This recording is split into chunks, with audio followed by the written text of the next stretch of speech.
power, and sex. That's what this case is about. It didn't matter what obstacles she had to remove to get what she wanted.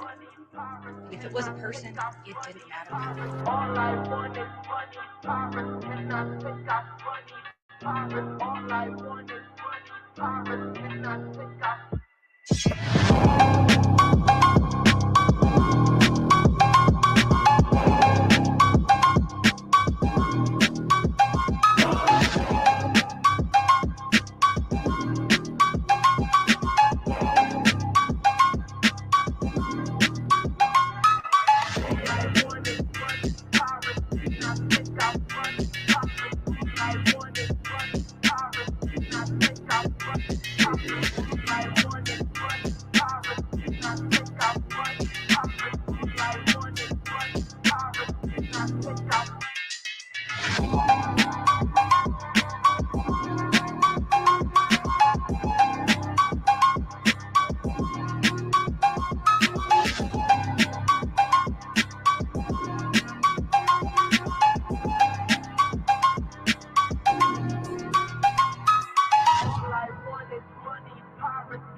Answer, guilty. Is Lori Noreen Vallow not guilty or guilty of conspiracy to commit first-degree murder of Joshua Jackson Vallow and grand theft by deception? Answer, guilty. Is Lori Noreen Vallow not guilty or guilty of first-degree murder of Joshua Jackson Vallow? Answer, guilty. Is Lori Noreen Vallow not guilty or guilty of conspiracy to commit first-degree murder of Tammy Daybell? Answer, guilty. Is Lori Noreen Vallow not guilty or guilty of grand theft? Answer, guilty. Dated this 12th day of May, 2023, signed by the presiding officer. They got the bitch.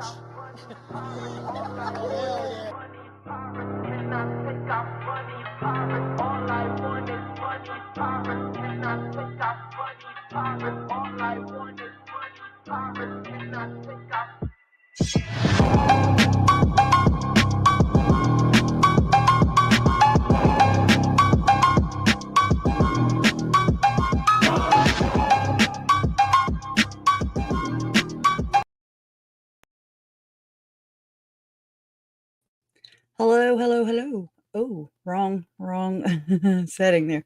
Hey guys, how are you doing? Let me fix this one day. Hey, how's it going? How's everybody doing? It's good to see you here. We are going to get into Chad Daybell booty. Gross, right? Gross. I know it's exactly what you wanted for Christmas. Some Chad Daybell chin. Some more chin. Chin, chin, chin, chin. Aren't y'all just excited that we get to actually see him not move during his trial?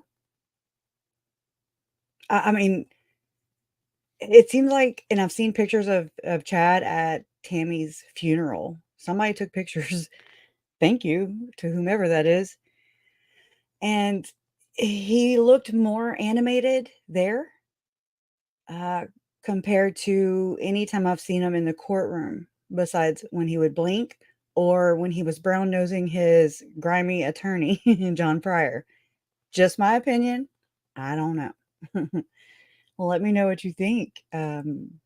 He's a shyster, yeah. But the more I am digging into this again for the umpteenth time, this time with you, I really do think this is a good thing. I uncover more and more grimy. He's like coming out of the shadows of Lori, you know? She sucks the oxygen out of the room. Thank you, Barb. Thank you. I heard Chad's chins want to ask for a plea. What? What? Tell me what you know. I haven't heard that. I don't really look though. That would, oh my God. Oh, there's so many things that, yes, on one hand, I think that's the best thing. Excuse me. On one hand, I think that's a good thing to save us from having to endure that again. But then again, I mean, we know the ends, the details. I mean, it's part of the healing in my from my perspective. That might not be for everybody. Just his chins went out. Oh my goodness. Okay, I get it. Was that a joke? So that's a joke. Okay. Right? You gotta confirm, please. She says, just his chins went out. I mean, they would make it there first. I don't need to talk. I've got but he's got like the chin. Oh my goodness. I just don't see what Lori. I'm not saying that they're good people or anything fascinating or great. Oh my God. Okay. Good. Because I was going to say, and thank you, by the way, just his chins, not the rest of him. Just kidding. Appreciate that. That was that was a good one. Got us. You got us. You got me. He will never get a plea. He is a murderer, I'm assuming. Murderer, same. Hey, S.L. Connolly. Barb says, I'm sorry, but he deserves nothing but ridicule. Bring it. We are here for ridicule. This is the place. This is totally the place. Always feel free to bring your ridicule and your insults right here to Difficult Research, YouTube, and Facebook, and bring it. It's time. The roast may begin. Oh my gosh. So, but I was going to say, on the other hand, I don't want it depends on like if he were to take a plea. Let's just, let's go there for a minute because it is a possibility, of course, and it was for Lori too. And back whenever they were doing, right before Lori's trial, there were, and I couldn't say anything. I didn't, I was like, oh my God, I want to say something, but thank you, JLL. Thank you. You're so sweet. Thank you. Appreciate it. I appreciate you. Um, so whenever they were talking the plea, whatever, whenever Lori's trial was about to take place, they were there was word that Lori was more apt to take a plea deal than Chad. Chad refused. He I don't know. And I was like, well, that's telling. It really is.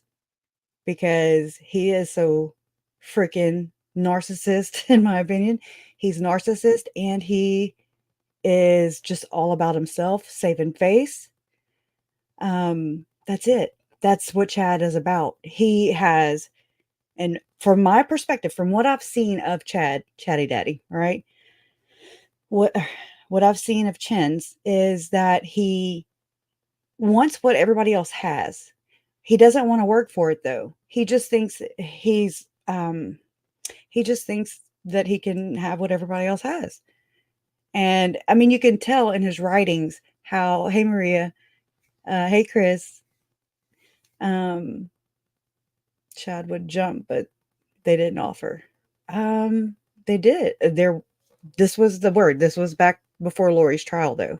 So she was more leaning towards it, and he wasn't. He was not at all going to entertain that. So, I mean, if that helps give you a little bit more perspective of just what I had heard um, from reliable sources, um, take it for what it's worth. I mean, he's still entitled. Thank you, Lisa.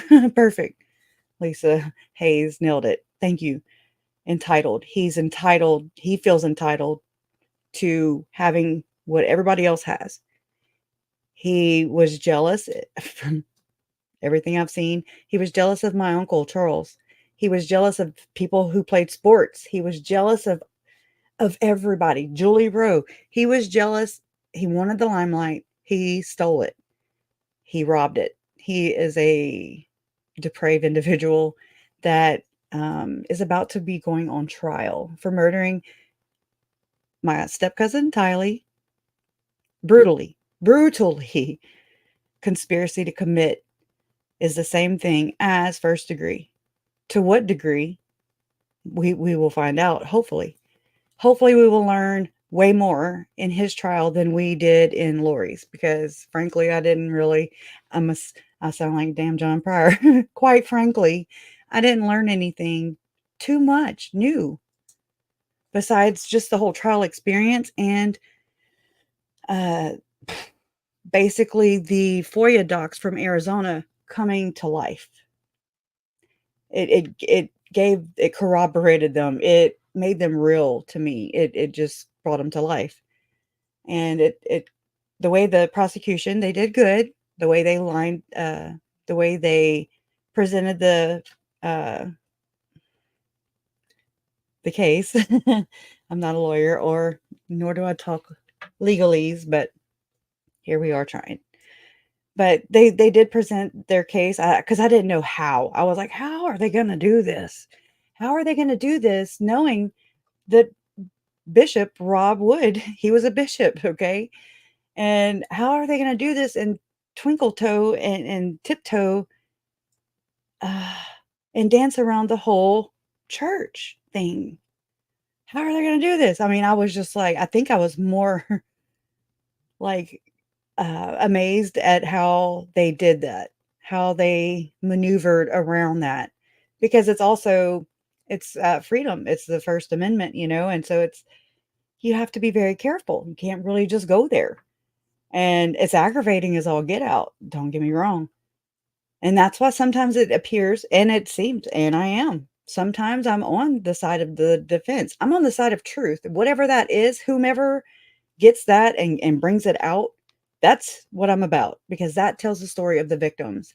The victims need a voice. Theirs were taken away. They were stolen because Chad and Lori and Alex and others that are named and or unnamed felt they had that right to be entitled, like Lisa says here, and to take whatever it is they wanted for themselves.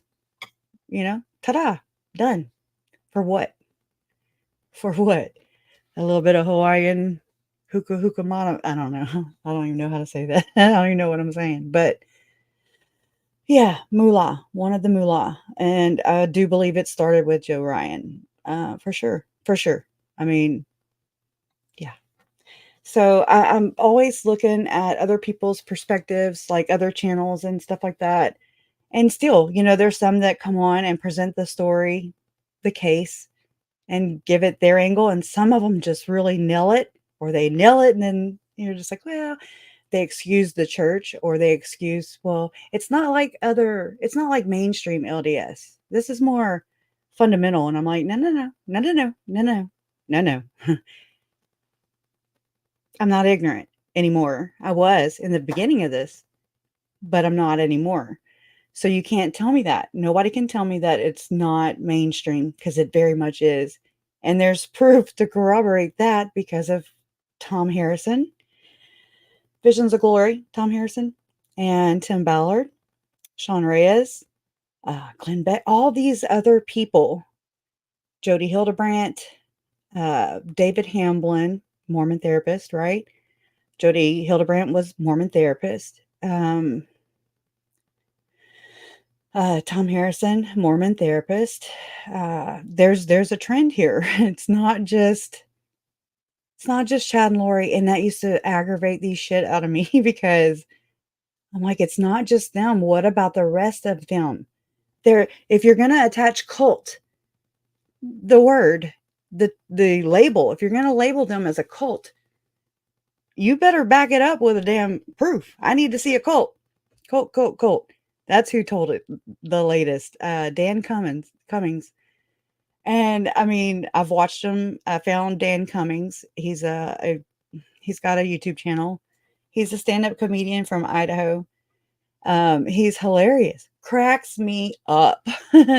So, I mean, if I would I would suggest that you subscribe to him.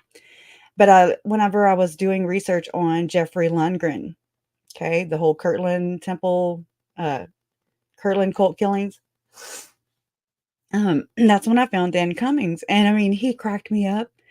He called Jeffrey Lundgren's wife, Alice Lundgren. He called her skid mark.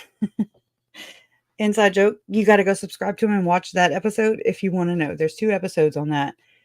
And so I had envisioned, I was just like, oh, I hope he'll cover Chad and Lori one day. And then bam, it was Monday or yesterday. And I was like, oh my God, he did.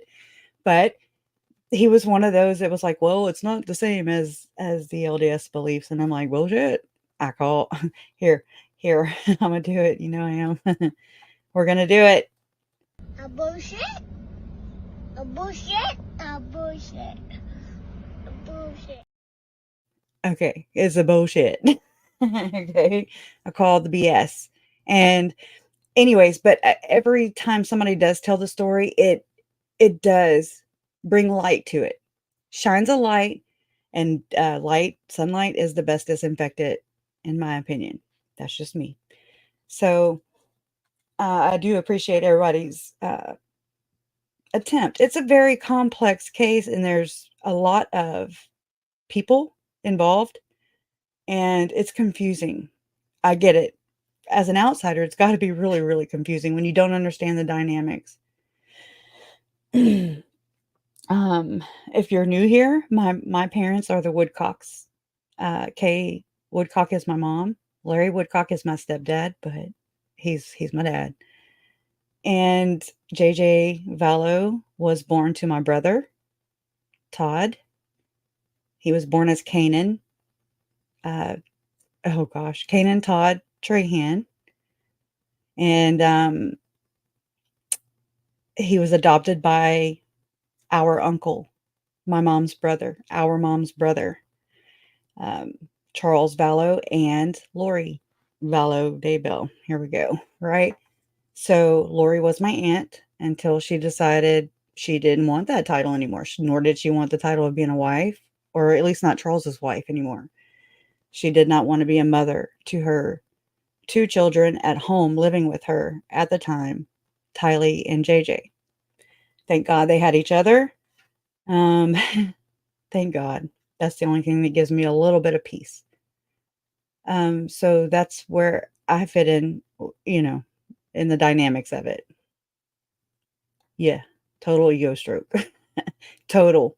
And he is the priesthood leader, priesthood holder, patriarchal. It's a very patriarchal church structure. I mean, it is what it is. There's no denying that. You can definitely see and feel that patriarchal flex, and I mean, Rob Wood even says it in that transcript I read a little bit last time to Summer Shiplet, which is Lori's sister. He was like, that guy in church that's always the patriarch type, and that's exactly what Chad was. I could just see him and Tammy having to do everything.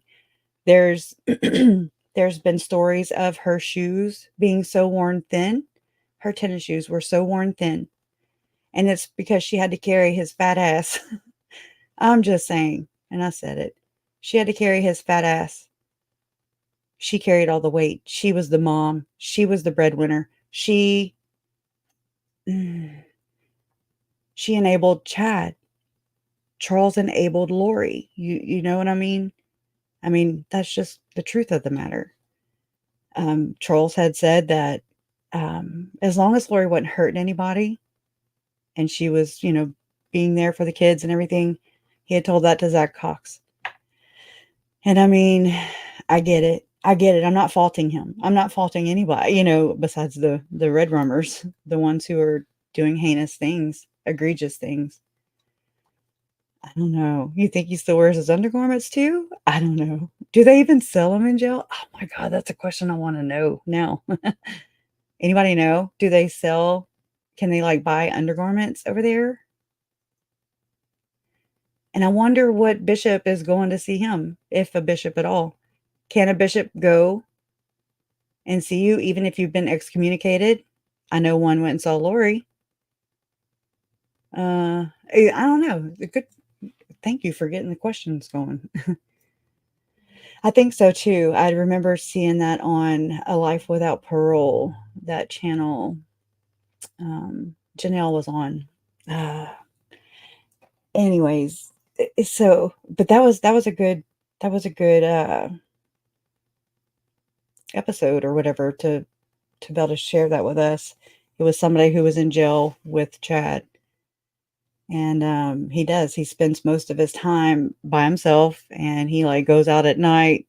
I mean, which is good because that's witching hours, and that's his wheelhouse, So yes, can see if excommunicated cannot wear undergarments. It would be interesting to find out because with all the history of the church and the fake excommunications, because they did basically excommunicate Chad. It's a little foreshadowing for Tim Ballard. Somebody leaked it to Court TV, whether it be John Pryor, Mark Means, whomever it was leaked from the church, and it went through Court TV. Court TV had done I wonder if I can find it. Oh, yeah, because it's interesting to me. Let me type into my Google Photos and see what it pulls up, because Chanley Painter had done a report on the excommunication of Chad. And yeah, let's see. Let me share this tab instead. Let me do video. That way, see how slow it is? Today, Junior. Come on. Okay.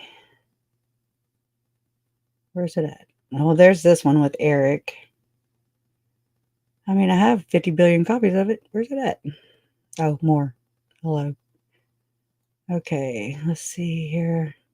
I hate the way it doubles things. There's this, but that's not it.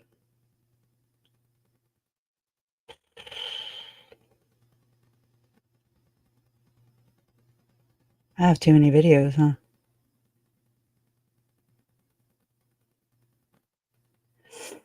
Let's see.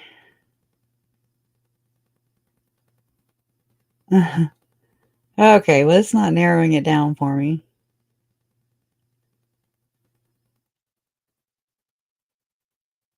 Look, Tylee. Sha.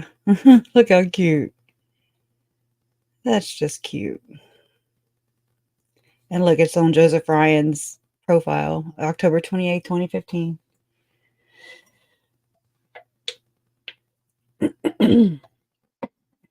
Man, that really does suck. Let's see. Well, I don't know. This is about right. Right. Okay, well, I'm going to go ahead and start playing if I can get back to it. There it is. I'm gonna start playing the preliminary hearing. This is still day 1, part 2. Look his chin right there. You see his chin right here. Look at it. Woo!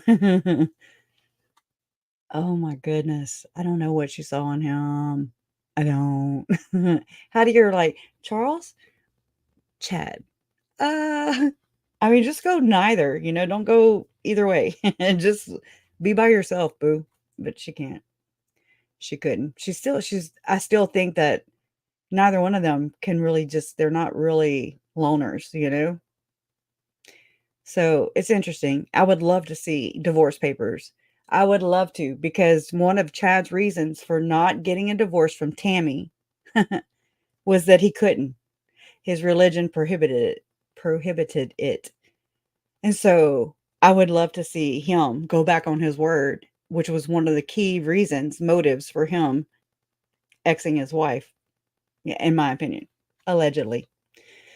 So let's go. Let's get this show on the road. So I skipped forward.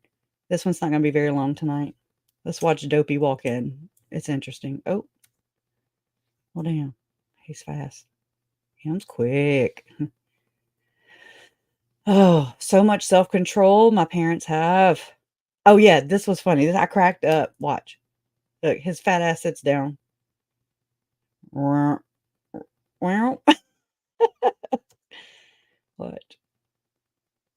Oh, his ass cheeks barely even touched. Oh, yeah, I'm supposed to stand. One more time. Okay. He's so gross. Anyways.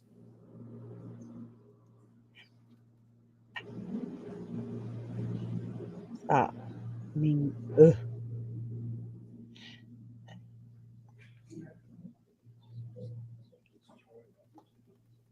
Okay. Thank you, Sue Ellen. Oh, um,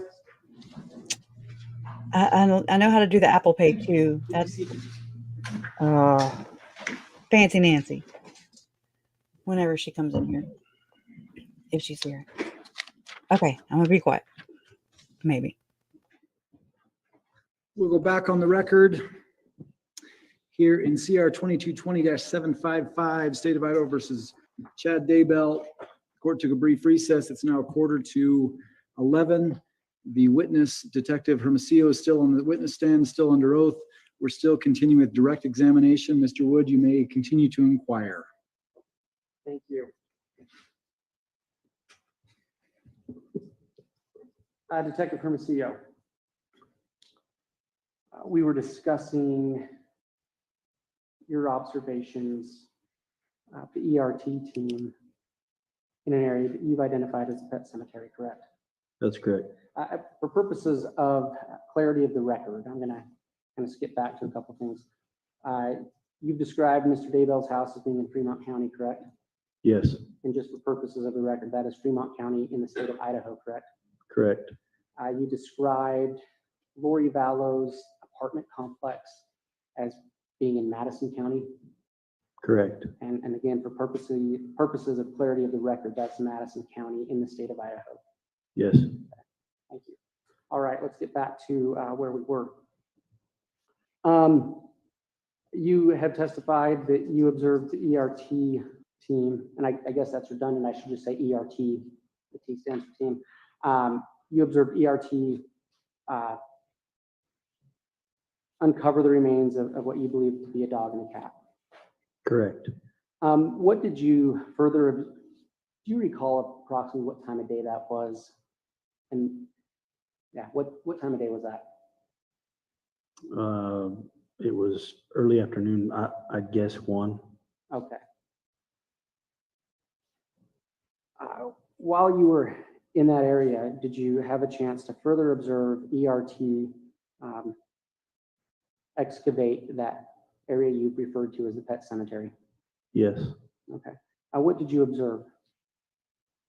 I had been away from that area, but when I returned to that area, they had already dug down and located a what appeared to be a mass of burnt flesh and charred bone. Okay. Do you recall approximately how deep down that was?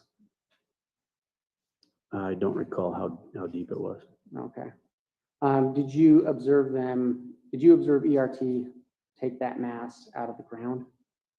Yes, I did. Okay.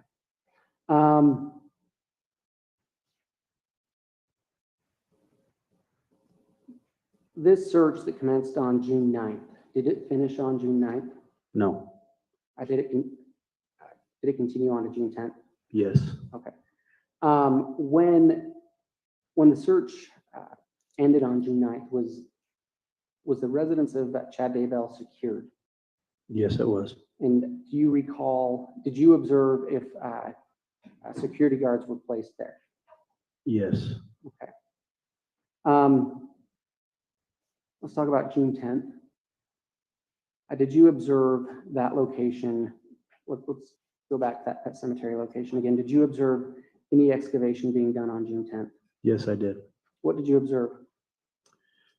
ERT had gone back to the same spot where there was a mass of burnt flesh and bone, and began excavating around that the best they could.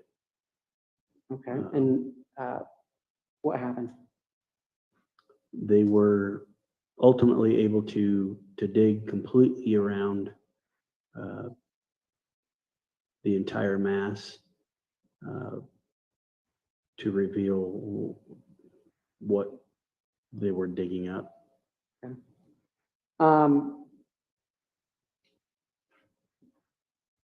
And did they remove, again, that mass from that area? Yes, they did. Did you see what they did with it? Yes. What did they do with it? They put it in a bag and placed it in the back of the coroner's vehicle. Okay. Were there any other identifying features of that in that area or as part of that mass that drew your attention? Yes, there was. What was it? There was a melted green bucket that it appeared that the burnt flesh had been placed in. Under the bucket was a partial human skull. And was that bucket and what you've just described as a partial human skull, were those also, did you observe what was done with those? Yes. What was done with those? They were also placed into a bag and placed in the coroner's vehicle. Okay. And do you remember approximately what time those items were placed in the coroner's vehicle, approximately? Afternoon, maybe 3 or 4-ish. Okay. For the purposes of your investigation,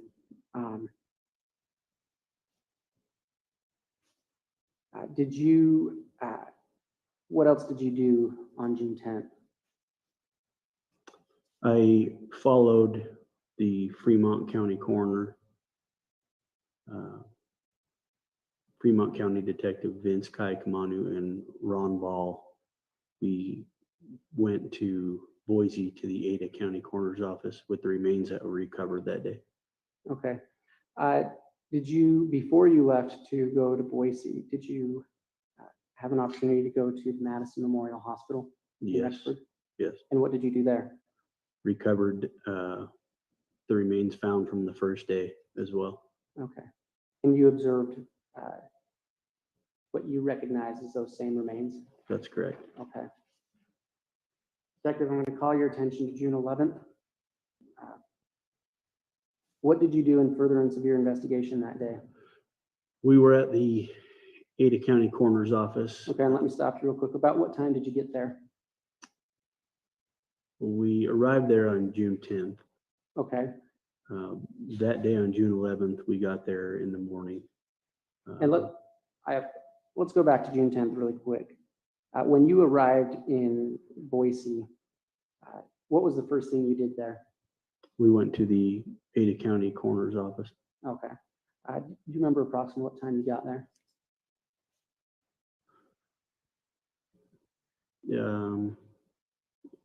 Evening, Okay. All right, and now back to June 11th. Approximately what time did you return to the coroner's office? early morning. Okay. All right, just to break up the monotony a little bit. So and if anybody knows, let me know, please. I'm a visual person, and just like whenever they revealed the knives, the knives, and all the things that were found in Lori Vallow Daybell's garage at her apartment, the rope, the duct tape, the monkey mask, I'm a visual person, the rope, all those things. I think I already said rope, but it does me well to kind of put it into, oh my God, I hate this shit with my throat and my chest. It's aggravating. But anyway, so this is, I've Googled Madison Memorial Hospital, Idaho location. And, you know, that's about it. Let me see. Just to kind of break it up a bit. Let's see. We don't have any outside photos or whatever. This will help me get better at this. Hopefully. So the Idaho Heart Institute's right here, Madison Memorial Hospital Emergency, Madison Memorial Hospital, Madison Health. So I don't know what department, but I'm sure where they put deceased people. So that's it, you know. Let's see. I don't know what it could be in reference to. Like, you know, I don't have another point. Let's see. I don't know. Maybe this wasn't a good idea. It's by okay, here's Brigham Young University right here. And so the hospital's right here. So it's not far from, you know, Daybell used to always go to David O. McKay Library. That's where he'd write, right here. I mean, it's a small town, you know, but this is where he would write. I know it's not far from where Lori's apartment was. Of course, I don't have this right now, but football field and track. I remember seeing all these things, but I don't know when I went there. I don't know what's north, south, east, west. I'm off. You know, I don't have my logistical skills there for some reason. There's the Church of Jesus Christ of Latter-day Saints right here. Oh, I don't know. But anyways, I'm just a visual learner, and so this kind of helps me put things into perspective. It's like I get to see what they're talking about, where they're going. And the other thing I Googled was it was about the green buckets, right? I've been like, okay, I just need to Google that and see what home improvement store is around that area. So if you do know that, you know, let me know. I looked for green bucket with L on it because I mean it was melted. So um it showed me just a bunch of, you know, that says Yeti. Stein is what, you know, we have Stein's. Lowe's. I don't know if it's a Lowe's bucket, and Lowe's is usually blue. I don't know if it's a prepper bucket or what, because I remember seeing some totes in the back of Alex's truck that were on Dateline from him visiting the storage units, right? And I remember thinking, "Oh my god, it was a tote, not a bucket." But no, it was a bucket. And I mean, we've all talked about the bucket. Um, I don't know, Fortiflex, it has a L in it. Um, Cal Ranch Stores. I remember hearing a long time ago that Chad allegedly had gone to a veterinarian clinic. And I'm like, for what? To like help his raccoon problem or what? What did he go there for? And did he go? Allegedly, you know, I mean, I just want to know. These are things that I've heard, seen around the case up to this point, and just I never heard anything else about him. So I don't know if it's just hearsay or what. I can assume that it is. But anyways, green Jeep, 4-door, baseline. Anyways, so if you know, let me know if you know a store name, or if you have an idea of what that green bucket with an L on it would be, then we can plat. Okay. It's okay. Let me look that up. Let me Google that up. Plat. What's the name of the store? Crap. Plat Electric Supply. Okay. My attention span is very short. Probably put way too much. Oh, okay. Thank you, Chris.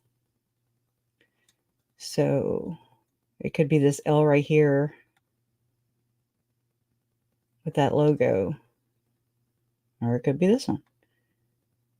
I wonder where this is in relation to. Let's go look. Uh-oh, better be secure.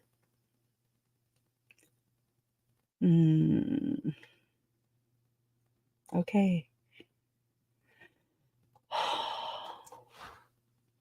All right. I don't know. Just where the hell are you? Locations. There we go. Rexburg, or let me put Salem, Idaho. Excuse me. It's aggravating. So where the hell is it? Where's the damn X? Right? Do I gotta go there? Okay. 191 Airport Road, Rexburg, Idaho. Please put a freaking X or something on here so I can see where it's at. Right here? Say something. What in the hell?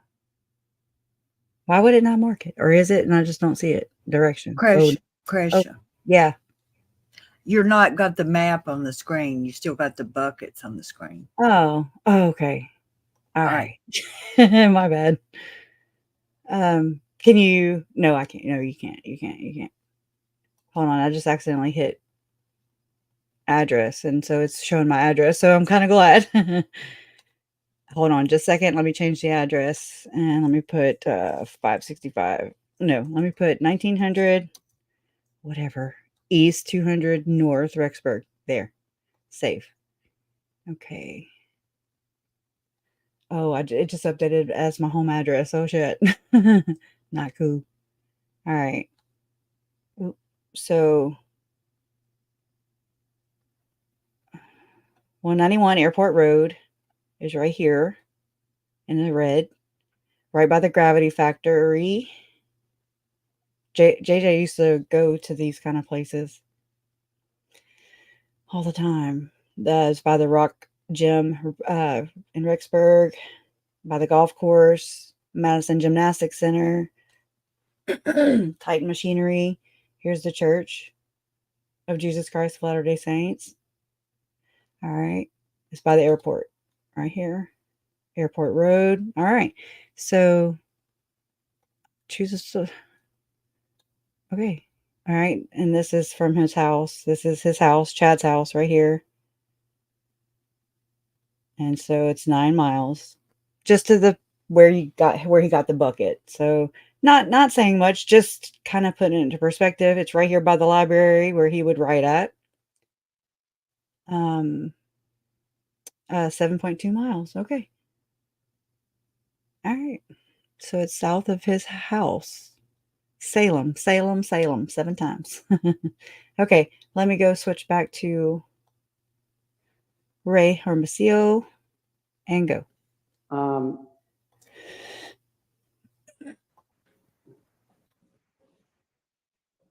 Detective, once you arrived on June 11th, what was what did you do in furtherance of your investigation?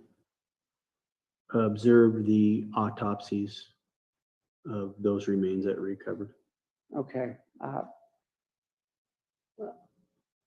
Now you've discussed two separate, I'll at this point call them items of interest. Did you recognize those items of interest again in the coroner's office? Yes, I did. Okay. And do you know if those items had been secured there the night before? They had been. Okay. What was once you arrived in the autopsy room, what was the first thing you observed? The first thing I observed was the black bag that was covered in duct tape that had been removed from the area underneath the tree by the pond, was placed on the table. Okay, and you recognize that as the same black bag? Yes.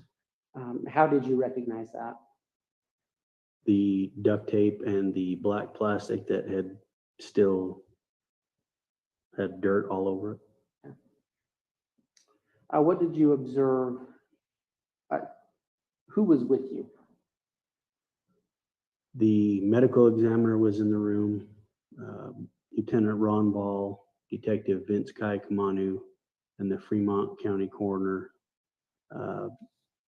Brenda Dye. Okay. Was there a medical examiner there? Yes. Do you know who he was? Garth Warren. Okay. I'm sorry, Judge. Garth Warren.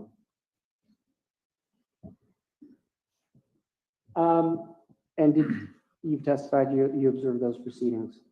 Yes. Correct. Once that bag was, as you testified, moved to the table, what did you observe was done with it? The ME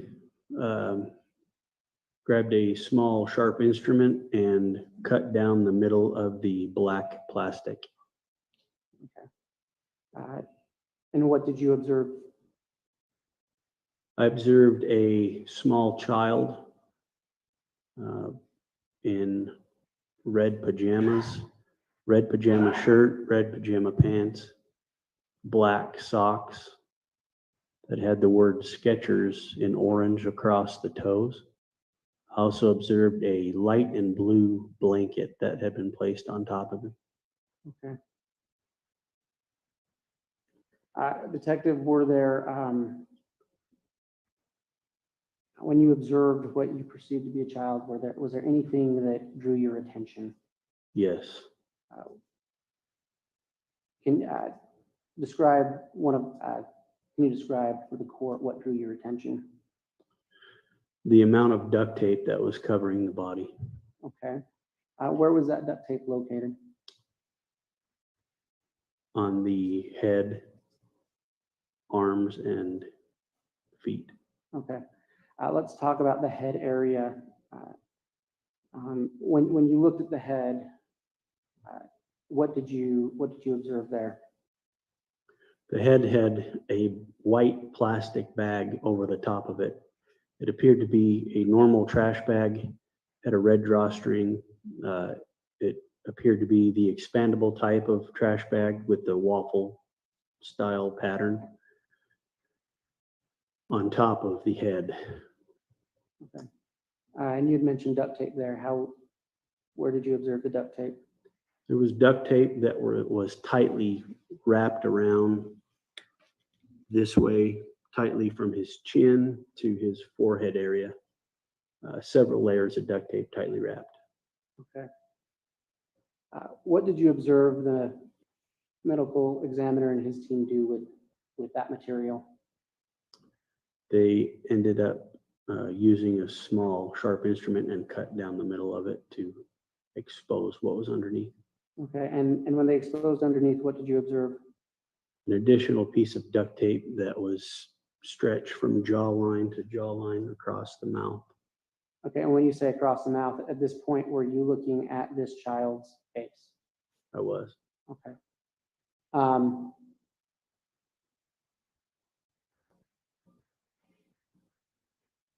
As you looked at this child's face, did you recognize this child? Yes, I did. How did you recognize this child?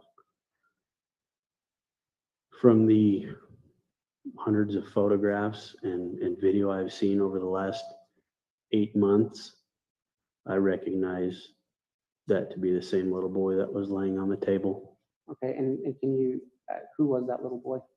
Joshua Vallow. Were there any features that helped you recognize him? Yes. What were they? He had the same style haircut that he had in the videos that I had seen and the photographs I had seen just prior to my welfare check with him in September, the last photograph I had seen on September 22nd. And that was shaved on the sides and longer on top. Okay, thank you. Were there any other items of, were there any other items of interest to you on that body?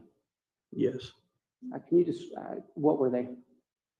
His hands were folded about chest high, Detective, can you lift that a little bit higher so that people can see? folded like this, chest high. He had duct tape continuously wrapped from elbow all the way around his arms, over his hands, all the way to his right elbow. Several layers of duct tape that were tightly wrapped. And the best way I can describe it is he had a ball of duct tape over where his hands would be. Okay. Was that duct tape removed? Yes, it was. And what did you observe after that? His wrists were also bound with another layer of duct tape. Okay.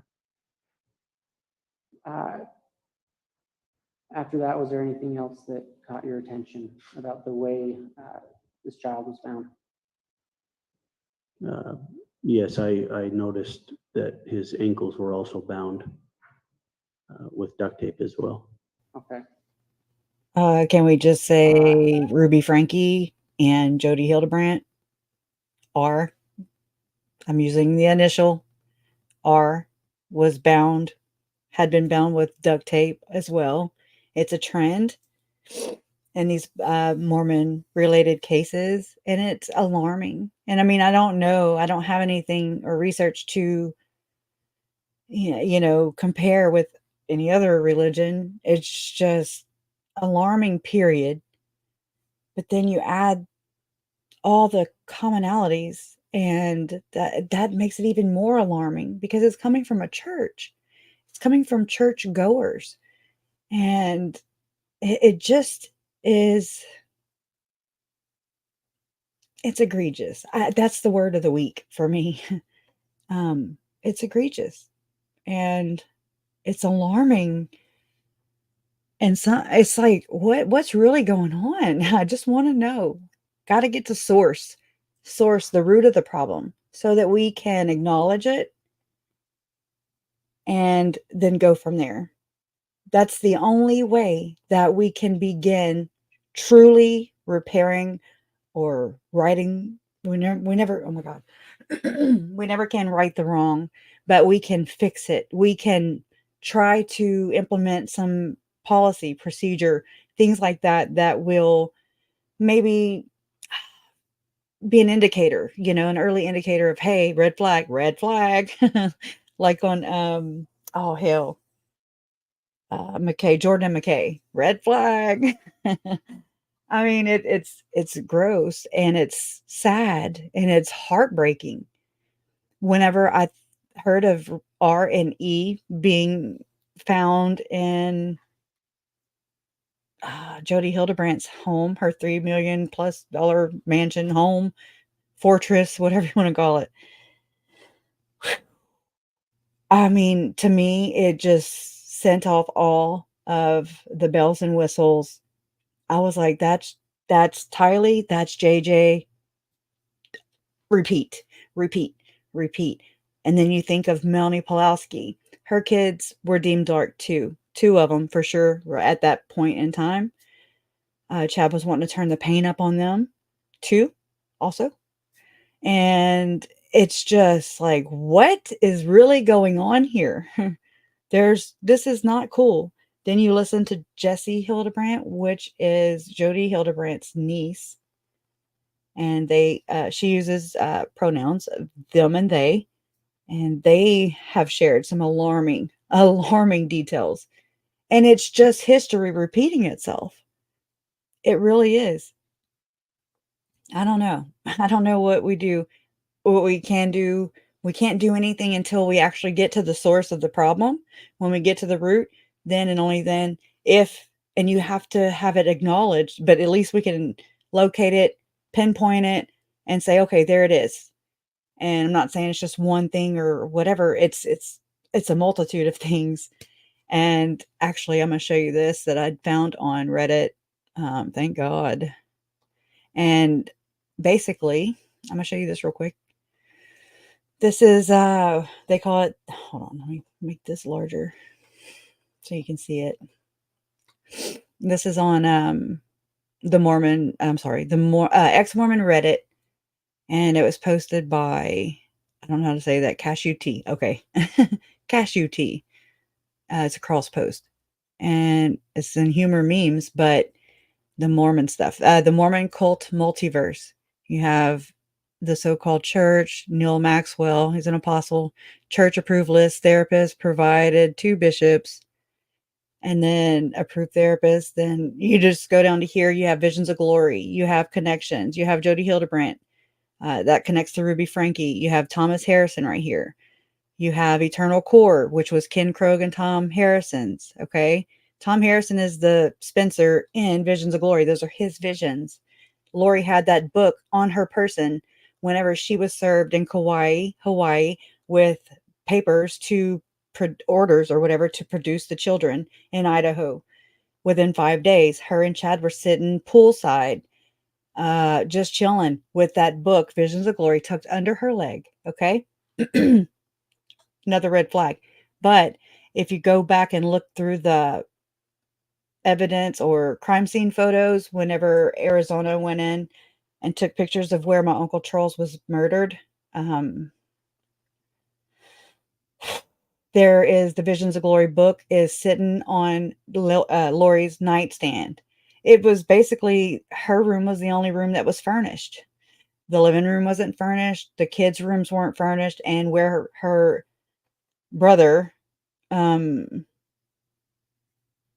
Alex, and Melanie Gibb frequented that extra room, there were just mattresses on the floor. It was just weird. It was odd, weird. Is that vibe right there? Just that whole, just picturing that is alarming to me. I'm like, well, how the hell? What? It's like she was not playing. It's like premeditation from jump, you know? And she's not the only one. It's a conspiracy, and it's a conspiracy for a reason, right? Anyways, it was just alarming. So that's 2 times that book has been on her person in just the crime, in the case evidence or whatever. Kauai, Hawaii, getting served by the Kauai Police Department to produce the kids within 5 days, under her leg, right there. And her, here, I'll show you. For anybody who wants to get pissed off at the picture, right? Because it'll piss you off. I mean, there, I've made a couple slides like this. Let me hide that comment real quick. This was from the op-ed that I did. That's John Pontius. He's the actual author, but he was basically the ghostwriter. Okay. And a lot of things get pawned off on him because John died in shortly after Visions of Glory was published. I think I already showed. No, I didn't. Okay. Here we go. Pull side. And you see it right here under her leg. I mean, I've even tried to see like about where it is in the book so I could kind of look at whatever she was looking at. And this chin's right here. I mean, he acted like he was so interested. And if I were him, right here would be the opportune time, in my opinion, to say, wait, you have kids? What? I didn't know you had kids. What? I mean, I'd have been like, but he did not. He did not. And that's very telling all in itself. Again. And I mean, this is the Chad we get. Okay. Okay, it's so gross. She's resentful as all get out, and he's like, I don't know how they know that I'm here. Why did they just ask me about Tammy?" It's just gross. Okay, so there's that. All right, I'll stop playing with my photos. Except this is Tom Harrison. Okay, this is Tom Harrison. He's a clinical director. He worked for or he was Tim Ballard named Tom Harrison in a video I had found a while back, and it was shared on by Lauren Matthias, Hidden True Crime. It was her, Mindy, and Megan Connor. Megan Connor is Lori Vallow's cousin, and they did a big old Mormon Stories podcast of Visions of Glory. There were actually two, and it was so appreciated and so relieving. Okay, so relieving that it was finally like, okay, whoo, all right, now everybody's attention is gotten. It's like I've felt crazy, I felt insane, speak like screaming from the rooftops. And what do they say? An echo chamber? Echo chamber. Because that's all it was just my echo. Nobody was hearing me. Nobody was acknowledging it. Nobody. A few people, but nothing on the scale that it needs to be. It needs to be disinfected big time, in my opinion. Again, I don't want this to continue to happen. We've got to get to the root of it. It's not about a witch hunt. It's nothing like that. And for anybody that thinks that, shame on them. You know, I don't know. Just nobody was up front, still not up front and saying, okay, look, this is, I say nobody. There's a couple people, but it wasn't instant. And I mean, so what prevents them from coming forward when there's two missing children flashed across the entire United States of America and other countries all over the world? And crickets. That's all you heard was crickets. Or you got Christopher Parrott, who owns Avow. He bought it from Roger K. Young, which is an extremist. It's on the Southern Poverty Law Center website.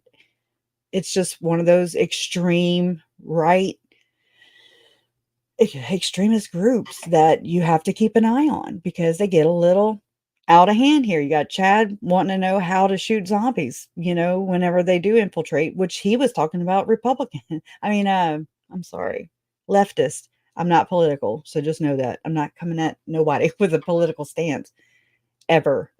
But this dipshit right here, he's a prick, okay? And I can't wait till this is happening to him.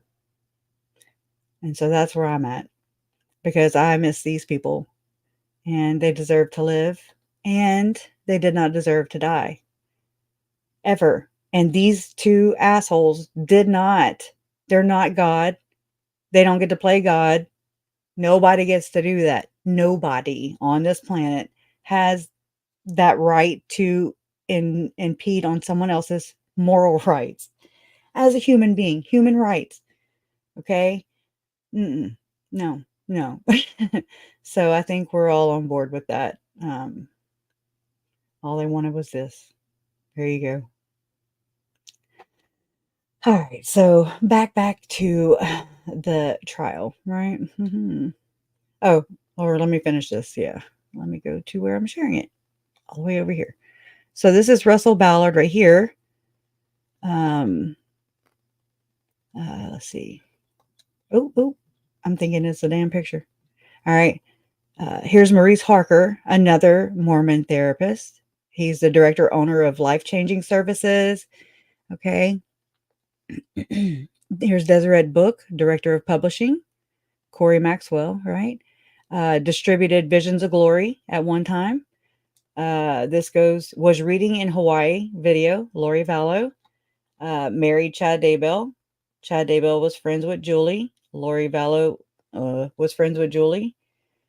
Lori Vallow attended Firm Foundation. Chad Daybell did also. So did a lot of these people. I mean, I heard Lynn Packer even said in the Mormon discussions or Mormonism Live that I shared Sunday,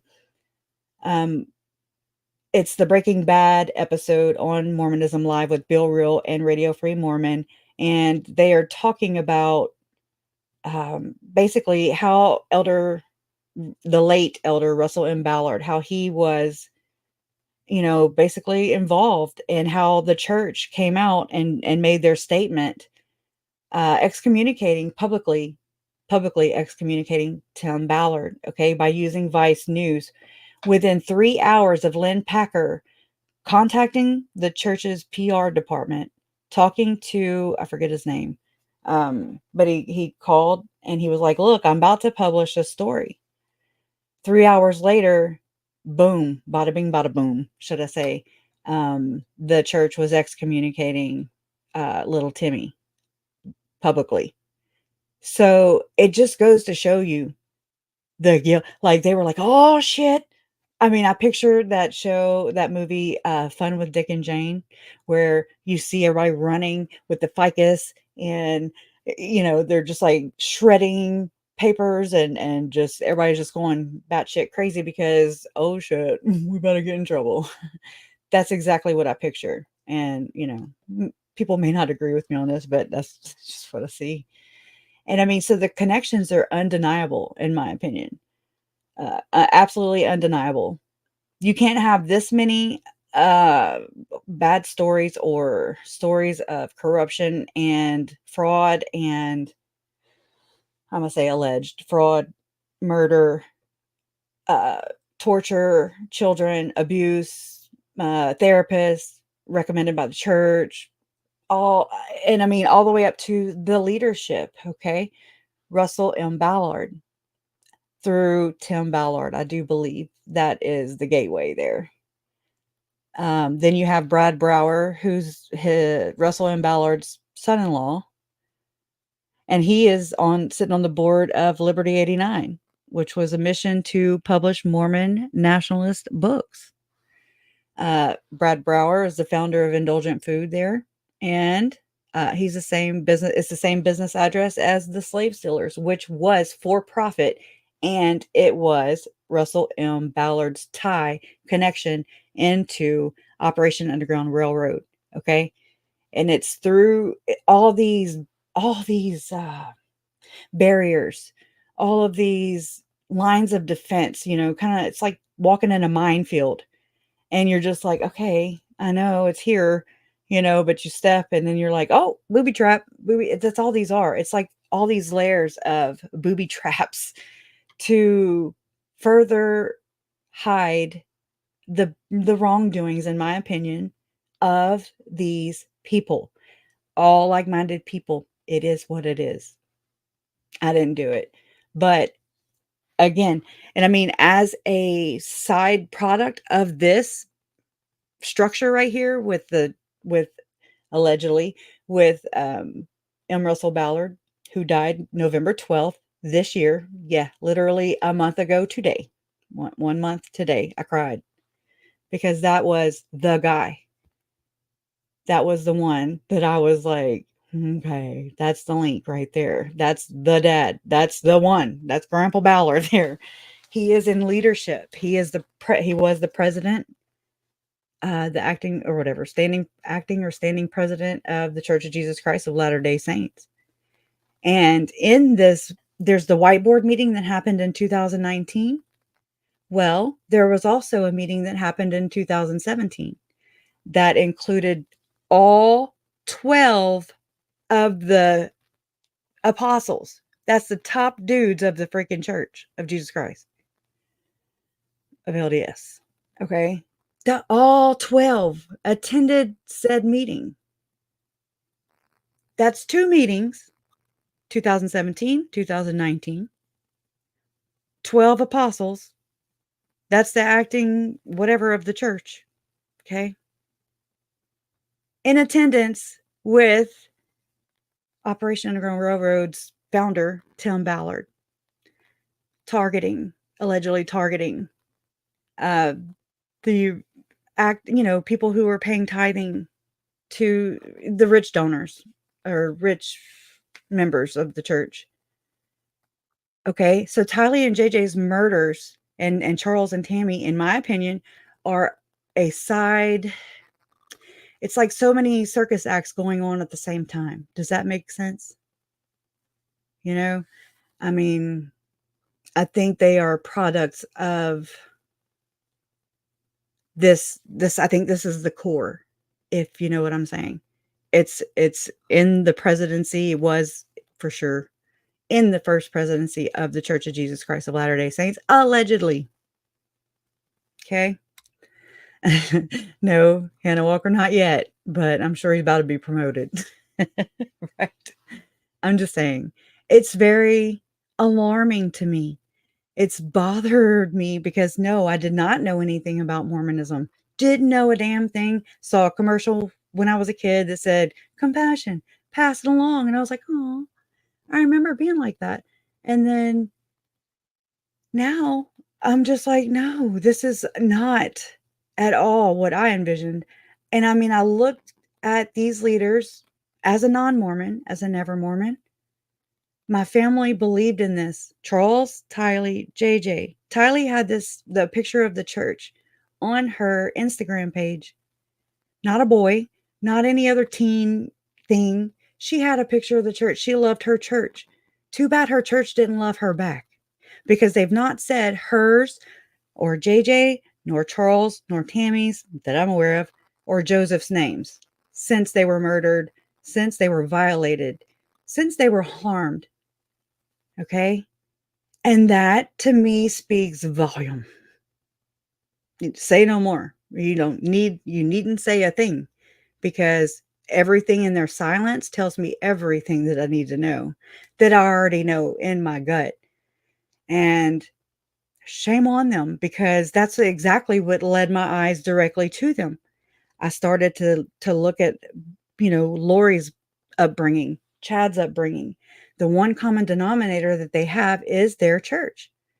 I don't believe, in my opinion, I don't believe that they were actual kingpins. Okay. I don't. They are, but, mere pawns in the grand scheme of it all. I believe they got duped also. That's just me, allegedly. Um, it's very mob-like. It's very structured just like that. You got the mob boss, shot caller. They don't call it the Mormon Mafia just for shits and giggles, I'm sure. And just know I'm not feeling suicidal. I do not want to off myself. I'm happy. I'm not, I'm healthy-ish. I want to be here. My vehicle's working fine. Just so that's a little insurance because if anything happens, it is said here, right here, because they don't play fair. Know that. I did get a Church of Jesus Christ of Latter-day Saint card in my living room while I was asleep. Okay. Needn't say more. Had my name on it. Had, hi, it's the missionaries. No, thank you. No, thank you. That's not how we do this. Okay. Mm-mm. So anyways, but let me share that link with you right here that I'm sharing, and you can go check this chart out. I mean, whoever did this is awesome. That's one thing I do love about the Mormon faith, okay, is the people that, especially the ex-Mormons, I mean, I appreciate everybody, I do, but whenever they're so organized and I'm like, oh man, they can build it and get it together and lickety split. And I'm just like, oh wow, I'm still sitting here scratching my hind end, like, which way do we go, George? I'm just not organized, and they are. And I'm very, I want to be like that. I strive to be more like that. I got a long way to go. But I put the link in the chat and check that out whenever you can. It's the Mormon Cult Multiverse. What's missing? See if you can find out what's missing. Add to the conversation. Let's get to the bottom of this so I can move on. So we can all move on. So we can get some real justice through understanding for Tylee, Charles, Tammy, JJ, and Joe. Their voices were stolen. That's what we're here for. We're here to be their voices. That's it. I mean, that's my job. That's what I'm here for. So, okay, back to the Chatty Daddy trial. And I also found her name is Allegedly Innocent channel. she's in the psychological field, you know. I probably didn't say that right already. Where's the damn draw? Okay, here it is. But anyway, she's doing this also. She's doing like a review of Chad, same thing we're doing here. So just check her out. Maybe we can get together and just kind of multi-stream to both our platforms, and I don't know, just put in our 2 cents here and there for whatever it's worth. All right, let me.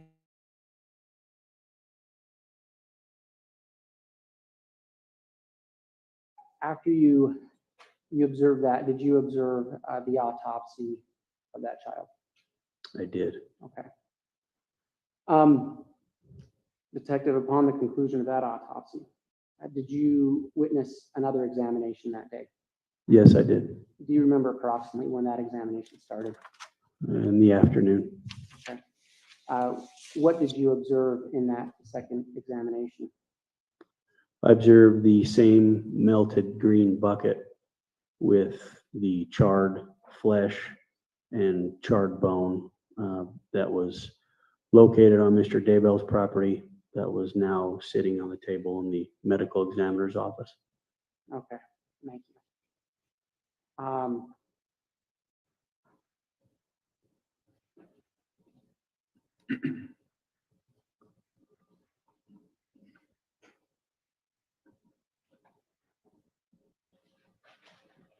Your Honor, the state has no further questions at this time.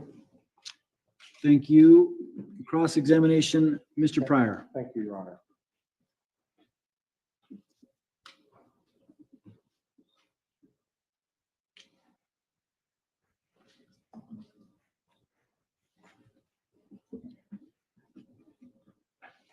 Officer, I'd like to go back to the initial contact with Mr. Daybell. Mr. Pryor, will you pull that microphone closer to your mouth? I apologize, Judge. Thank you. Thank you. Can you hear me okay, officer? Yes, sir. Thank you. I'd like to go back to the initial contact with Mr. Daybell. And again, in November, when was that date, sir? The initial contact with Mr. Daybell was on the 26th of November, 2019. At approximately what time, officer? Early morning hours, around 9, I would say. Okay, was that contact recorded? It was not. Is there a reason why you didn't record that contact? It's not common practice for detectives to carry body cams.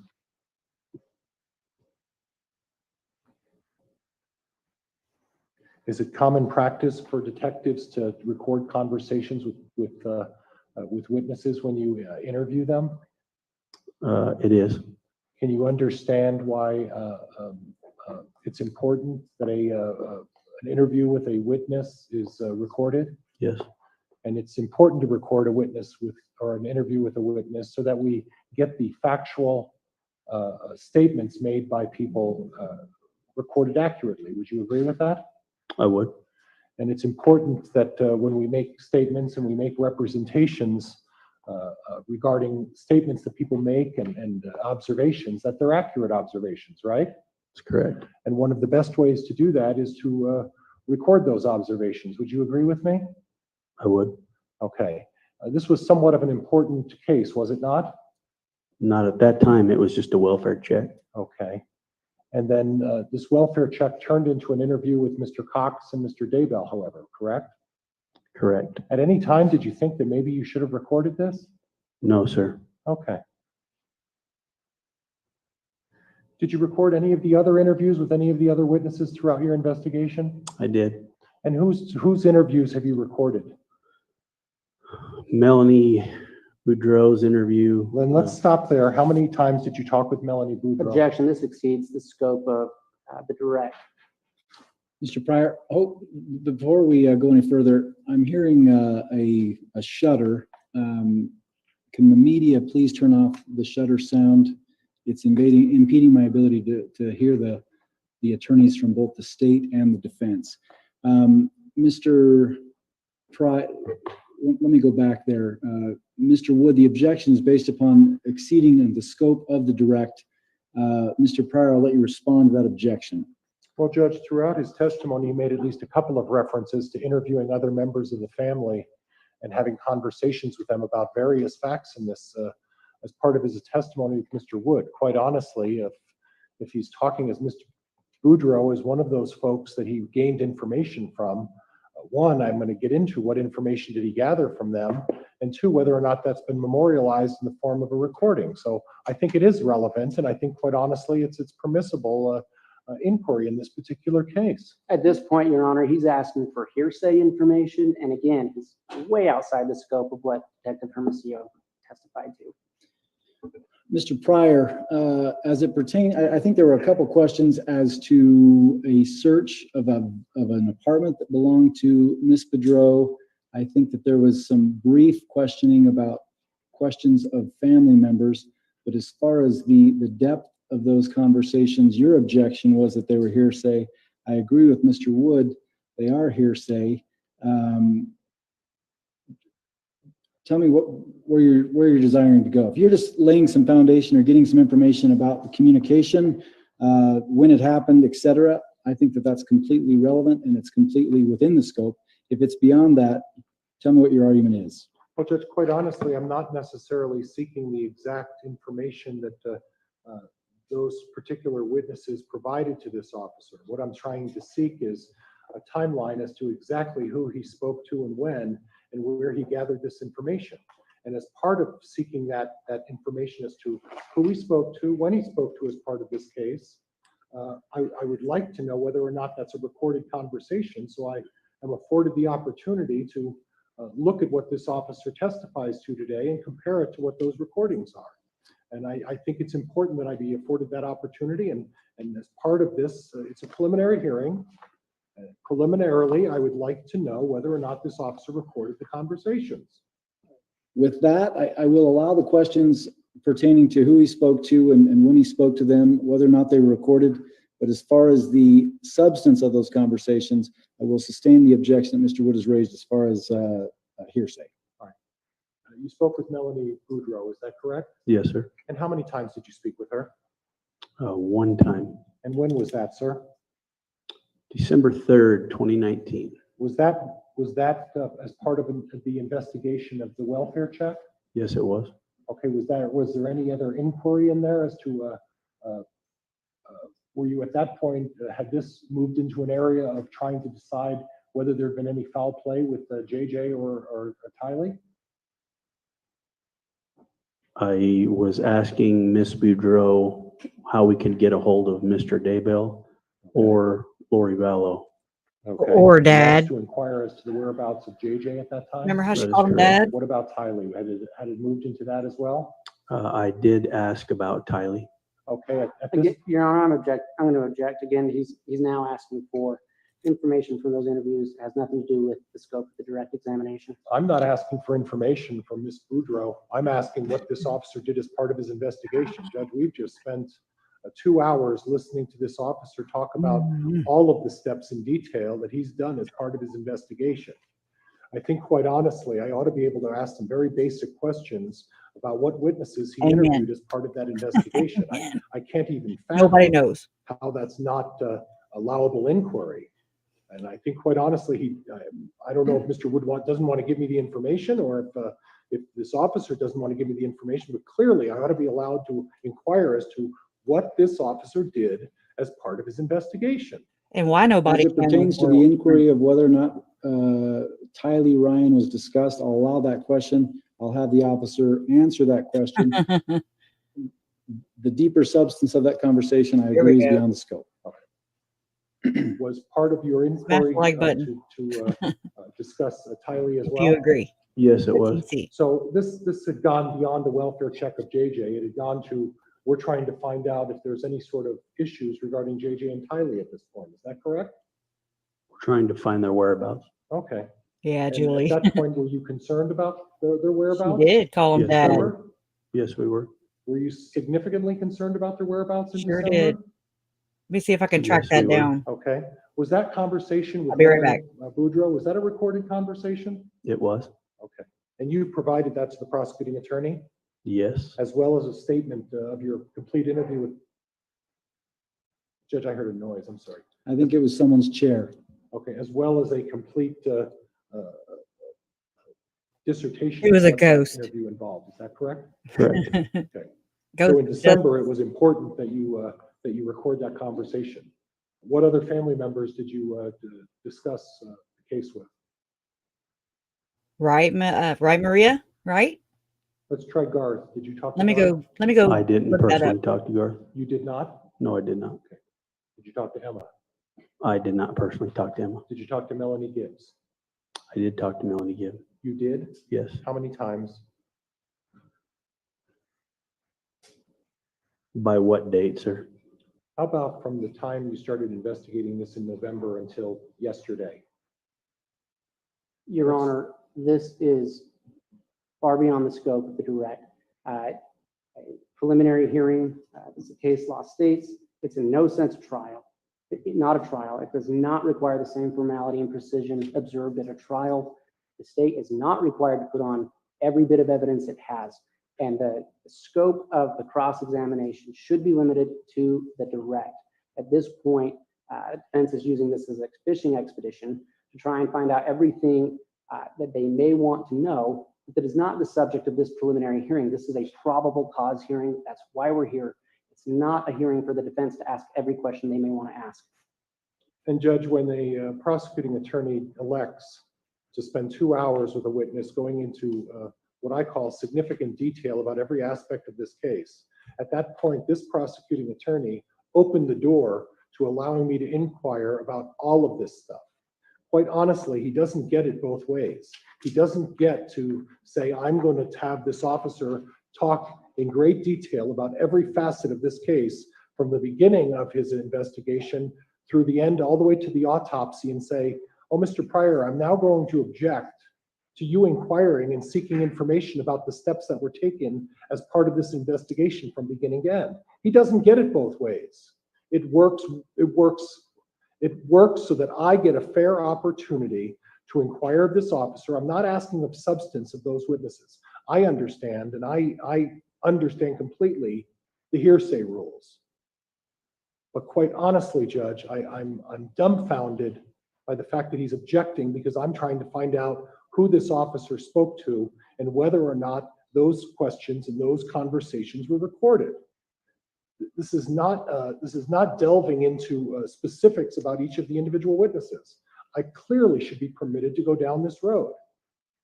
All right, the court's going to take a brief recess here. I'm going to look at one thing that I have a question about. We're going to take 5 minutes, and then we'll go back on the record and proceed with the cross. All right.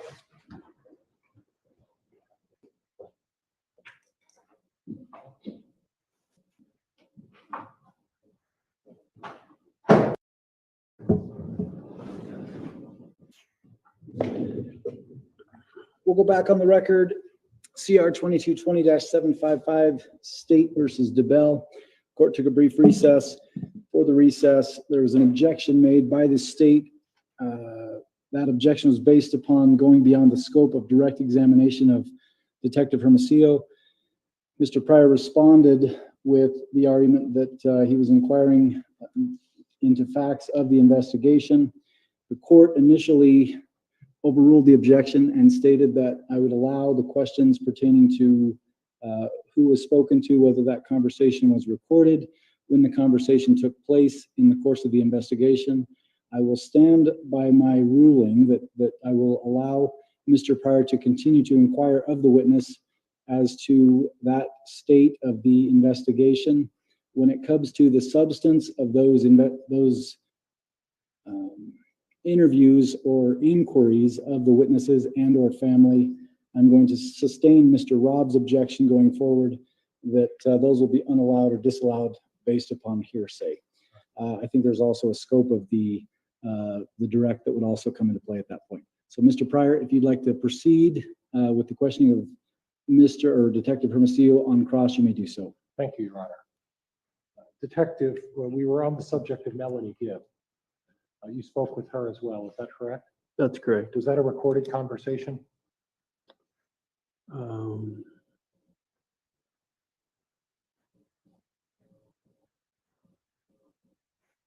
I think one of them, the last one was.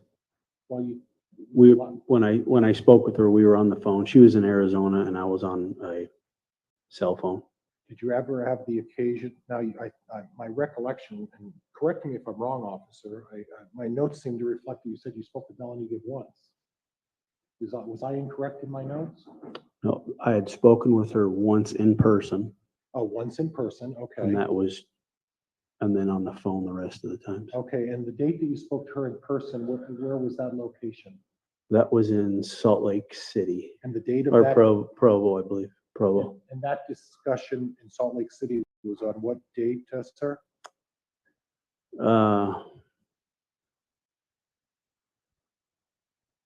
I don't recall the date. Okay, all right. Now, you said it was Salt Lake City, it was Provo, was it not? It was Provo area, yeah. Provo area, not Salt Lake City, correct? And as part of that discussion, you drove down to Salt Lake City to interview her, is that correct? That's correct. And accompanying you on that trip was Lieutenant Ball, is that correct? That's correct. And also accompanying you on that trip was Mr. Wood, is that correct? Yes, sir. And do you have any recollection of during that one-to-one face-to-face interview between you, Mr. Wood, Lieutenant Ball, and yourself, and Melanie Gibb, was that recorded at any time? I believe Lieutenant Ball had recorded that conversation. You believe or you know? I believe he recorded the conversation. You did not record it? No, sir. Who was the head investigator of this investigation at this point? I was the lead investigator, Okay. but he was the supervisor on scene. Okay, and as the lead investigator, you chose not to record that conversation, is that correct? I did not record that conversation. And as the lead investigator, you chose not to record that conversation. That was an affirmative decision not to record the conversation. Objection asked and answered. I didn't get the question. Sustained. You can move on, Mr. Pryor. And then there was a phone conversation with Ms. Gibb, is that correct? That is correct. When was that? That was in December sometime. Is there a reason you don't know the specific dates? In a number of instances here, we've had occasions where you seem to suggest the month, but you don't know the specific date. Is there a reason behind that? Those weren't super important dates to me. I interviewed a lot of people throughout the last 8 months. Okay, and as a preparation for this hearing, did you review your reports and your supplements as part of your preparation to testify today? I did. Okay. And in spite of reading that supplement and refreshing your recollection, you still don't remember the specific dates and times? Sir, forgive me. I can't remember every single word for an 8-month investigation on dates and times. And with all due respect to you, sir, I'm not questioning your integrity and I'm not questioning your honesty. But quite honestly, there's a lot of information here, is there not? There is. And there's a lot of things that are said as part of this investigation, is there not? There is. Okay. And I'd like to go back to the time on November 27th, I believe, or maybe was it 26th? I'm sorry, it's November 26th. And even myself, I get dates wrong. But on November 26th, when you interviewed Mr. Daybell, you said that Mr. Daybell said he didn't know Lori Vallow very well. Is that correct? That is correct. It's not recorded. Is that correct? That is correct. Is it possible that he said, I know her? And you said, how well do you know her? And he responded, well, I don't know. Objection, hearsay. I'm asking a question as to whether this is possible. He said this. And if he's going down the road of hearsay, Judge, this has already been ruled on. Your Honor, it calls for hearsay. I'm going to overrule the objection. Mr. Pryor, you may continue with the question. I believe the question was, is it possible? Right. Is it possible that Mr. Daybell said, I don't know her as well as Alex? No, that's not what I remember. Okay. But you've already acknowledged that your recollection and the number of facts may not be completely accurate. Is that correct? Objection, argumentative. Sustained. Do you have a clear recollection of every statement made by every single witness in this case, sir? Objection, argumentative. I'll allow the question. Do you have a clear recollection of every statement of every witness made in this case, sir? No. Do you have a clear recollection of every date and the substance and time of every date as part of your investigation in this case? Objection, relevance. Mr. Pryor, It goes to his recollection, it goes to bias, Judge. I'm going to overrule the objection. You may answer the question, Detective Hermosillo. Would you ask it again, please? Just the recollection of every date and time in this case as part of your investigation. No, I don't. And you would agree with me that it's possible that Mr. Daybell said that I don't know her as well. Objection as asked and Alex knows answered. her. Mr. Pryor, there's an objection as to asked and answered. Judge, I laid the foundation and went down the same road, but the question is slightly different. Is it possible that you made a mistake about whether or not Mr. Daybell stated what you claimed he stated? Mr. Wood? Your Honor, at this point, defense is clearly trying to get in a statement of his own client. That's hearsay. There's no exception for it. If he wants to get in Mr. Daybell's testimony, he can put Mr. Daybell on the stand. I'm going to sustain the objection on the ground that it's been asked and answered. I think it was asked the exact same way. I don't think he answered it in the way that you wanted him to answer it, but it has been asked and answered. Let's move on. Okay. Now, officer, your testimony originally was that the last time that they saw JJ was the 22nd of September. Objection, that's vague reference to they. Doesn't state who that is. So the objection is to foundation? Yes. Mr. Pryor, do you want to lay a little bit more foundation before engaging in a conversation on that date? As part of your investigation, you were able to ascertain a date based on reviewing pictures and evidence of when you believe the last time JJ Vallow was seen. Is that correct? That is correct. And as part of your testimony to today, you said you believe that the last day was the 22nd of September. Is that correct? That is correct. Okay. Now, as part of your investigation, did you contact JJ's school? Yes, we did. And as part of your investigation, were you able to ascertain the last day that the school had him registered and attending school? Yes, And that was the September 23rd, was it not? that is not correct. Would it surprise you to learn that there are statements about JJ Vallow attending school on the 23rd? Initially, we talked to the school and we had an unexcused absence on the 23rd, but an excused absence on the 24th. So in the initial part of the investigation, we believe that JJ may have gone to school on the 23rd, but later learned that was not the case. And as part of your investigation into that issue, did you record that conversation with any of the officials? I did not personally speak to the school. I made that overlay. I did good. Do you know Except who he spoke sucks. to the school? Detective Dave Hope.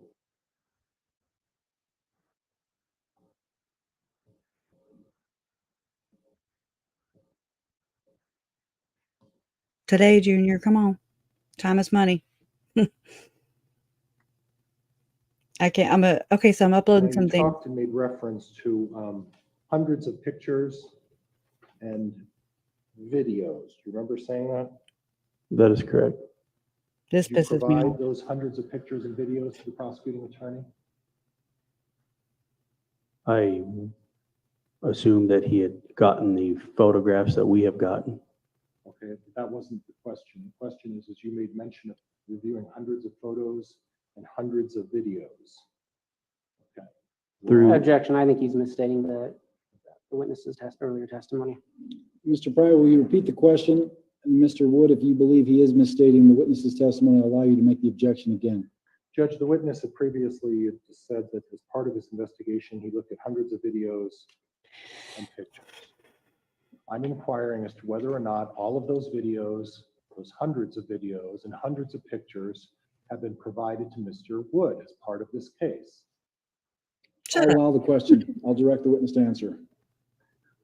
During the course of the investigation, there have been numerous people that had played Numerous. YouTube videos, friends that had uploaded things to the internet, things of that nature, which we saw Tylee or JJ on. The videos and photographs that we had obtained, the prosecutor has copies of. Okay. Okay. But then other videos that you've used as part of your Interesting. investigation that were on YouTube And when you're talking about these videos, you're talking about people in the community who have posted videos and audio, who have, this has drawn a significant amount of local attention. Would you agree with me? I would agree. And there's been a significant amount of people posting videos, posting pictures, posting audio in Fremont and Madison County. Would you agree with that, sir? Yes. Okay, I'm trying to upload. Now, as part of your search warrant, initially to go into the, and there were 3 apartments, if my recollection is correct, and please correct me if I make a mistake. Oh, we will. Don't you worry there, Three sugar apartments cakes. that you sought and obtained a search warrant for, is that correct? That's correct. And the date that you sought that search warrant was when, sir? November 27th, Okay. 2019. And the Mhm. purpose of that search warrant was to search to determine whether or not Joshua J. Vallow was present in any of those apartments. Is that correct? That's correct. Was the purpose of that search warrant to obtain information and gather evidence in other regards? Yes. No, The sole purpose was to go in there to look and see if there was a human person in any of those units. Is that correct? That was a raccoon we person. were looking for any person in those units and to see if we can find out the whereabouts of JJ. Okay. Was it part of that? Did that search warrant scope include the ability to obtain and take evidence and information to help support you in a later time? Yes, it did. Now, when you searched Alex's apartment, and that was 107, is Okay. that right? Alex was staying in 175. That's where his belongings were. In 175? Yes. And who was the person who owned 175 or rented A 175? damn apartment complex. On the rental agreement, I believe it was Alex Cox that was on 175. Another deception, Okay, and what number was Lori Vallow's? 107. which was empty. And you also went into 174, is that correct? That's correct. Okay. And Melanie Boudreaux's was what? She's a 174. sorry. If I could have just a moment, Judge. Yeah, may. make out with your client. Mr. Pryor, if you, Mr. Pryor, if you do not want that to be on the record, you need to push that button right in front of the Yeah, microphone dum-dum. there, so that green light is not on while you're talking. If you hold it, you need to hold it down. Thank you. Yeah. So we don't get blamed for that too. Right. All right. Come on. Sweet careless whispers. Oh, you are guilty? Oh, okay. Are you sure you want to plead? No. No, I don't. John Pryor. I am a selfish bastard. And I'm going to go all the way because I'm going to take a gamble with the court system and the jurors. Don't scratch your nose. Don't scratch your So ear. in 175, was there any indication that Alex Cox had any belongings in there whatsoever of any kind? In Go ahead. 175? Yes. Yes. Were there any indications that Alex Cox had belongings in 107? 107 was vacant. Was there any indication that Lori Vallow had ever resided in 175? Yes. Did you find any of your Do you have hairs a there? length of time as to how long she was in 175? No. Are you of the opinion that Lori Vallow and Alex Cox were living together in unit 175 at some time? Wouldn't shock Objection calls for speculation. Do you have any personal information as part of your investigation that Lori Vallow and Alex Cox were residing together in unit 175? I have no information that they lived there at the same time. Okay. Mm-hmm.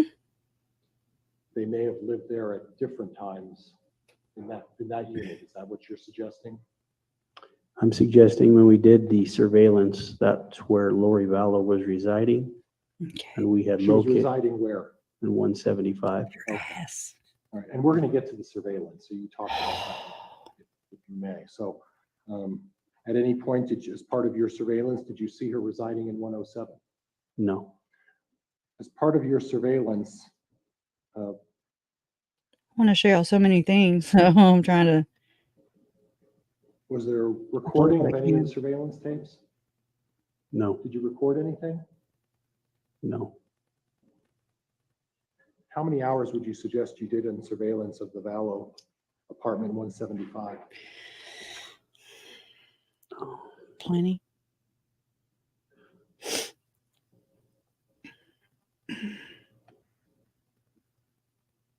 Oh, 15, 20 hours worth, maybe. Cool. That's a lot of damn video. Just saying. You talked about phone records initially in regards to the November 27th inquiry. Whose phone records specifically were you looking at as part of your initial investigation? Lori Vallow's and Chad Daybell's. Did you inquire as to Alex Cox's phone records? I believe we did. I'm not sure if it was on the 27th or not. All right. Did you inquire as to when Lori Vallow and Alex Cox both moved here together? Approximately what date? Yes. When was that? The 1st of September. And you made some reference to the relationship between Lori and Alex. Do you have No, specific Lord. information Hornet's that would nest. suggest they had a very close relationship? Yes. And what information is that, officer? Information we had obtained through Gilbert, Arizona, through their investigation. And when Lori Vallow chose to move here on the 1st of September, Alex Cox at the same time moved here as well, did he not? He did. Okay. And in fact, they lived together for a portion of the time, did they not? I'm not aware of that. Okay. Is it possible that they did live together? Objection, Your Honor. I fail to see how this is relevant. There's I'll been an move on. objection as to relevance. Judge, I think I'm just going to move on. I think Okay. I can inquire in another manner about this evidence through another witness. Thank you. Thank you.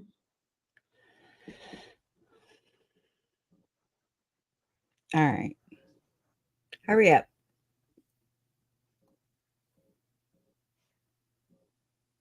Checking his list. He's checking it twice. He's gonna find out you're all a big asshole.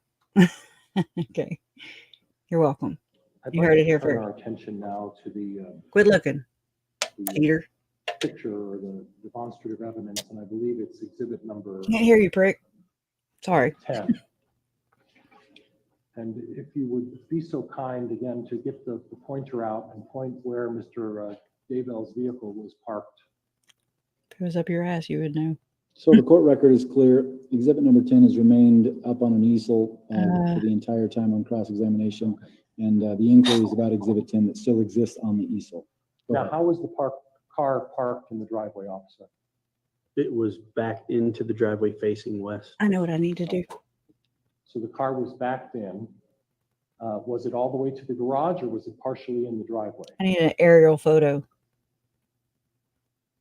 Sir, if you look at this, was taken that morning. Okay. So that's exactly where he was parked that morning when he was sitting in the vehicle. Well, I appreciate you pointing that out to me. What I would like you to do is verbalize how far close to the garage was the car in relation to the garage. 10 feet. So 10 feet from the door of the garage towards the street, is that correct? Rough guess, yes.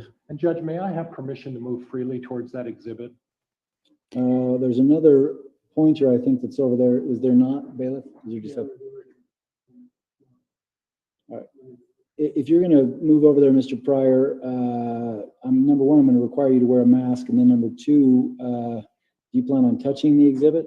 No, Judge, in light of the court's concerns, I think what I'll do is I'll try to talk this witness through this as well, rather than, and I see where the court is going, and I agree. If I'm unable to do that, then I may request that the bailiff give me another pointer and we do it that way. I agree with the court. Okay.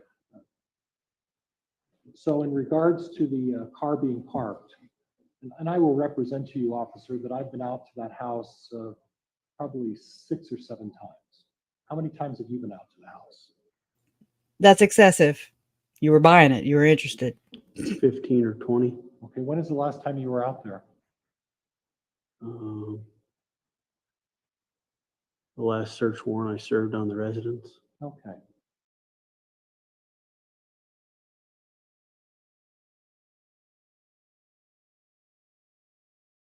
Doing the search again, it was in June, correct? Which search are you referring to? The search that excavated and removed the evidence from behind the tree and the pet cemetery. That's correct, June 9th. Okay. And on June 9th, I'm looking at that picture and you say that's a picture taken of that situation. Is that correct? Yes, And I'm looking at the tree and the tree looks like it has foliage on it, correct? correct. Now, when I'm in the driveway and I'm standing, and quite honestly, I'll represent to you that I did the same thing you did. And the view to the tree back there where they found one of the remains is not particularly visible. So your testimony is that it is. Objection that he's just testifying now. The court is going to completely disregard any testimony or any information that's being provided by the attorney, Mr. Wood. If you're laying a little bit of foundation here for a question, Mr. Pryor, you may do so, but, Okay. but let the record reflect, your testimony is obviously not All right. evidence. So is it still your testimony that there's a visible line of sight between where the automobile was parked and that tree back in the corner where there were remains excavated? I never gave the testimony there was a clear line of sight. I simply said that he was looking towards the pond area. Oh, okay. So he wasn't necessarily, he looked over there. Did he look anywhere else at that point? I saw him looking towards the pond area. Okay. But the question was, did he look anywhere else? I'm sure he did look. Okay, other so he was places. looking around. Is that correct?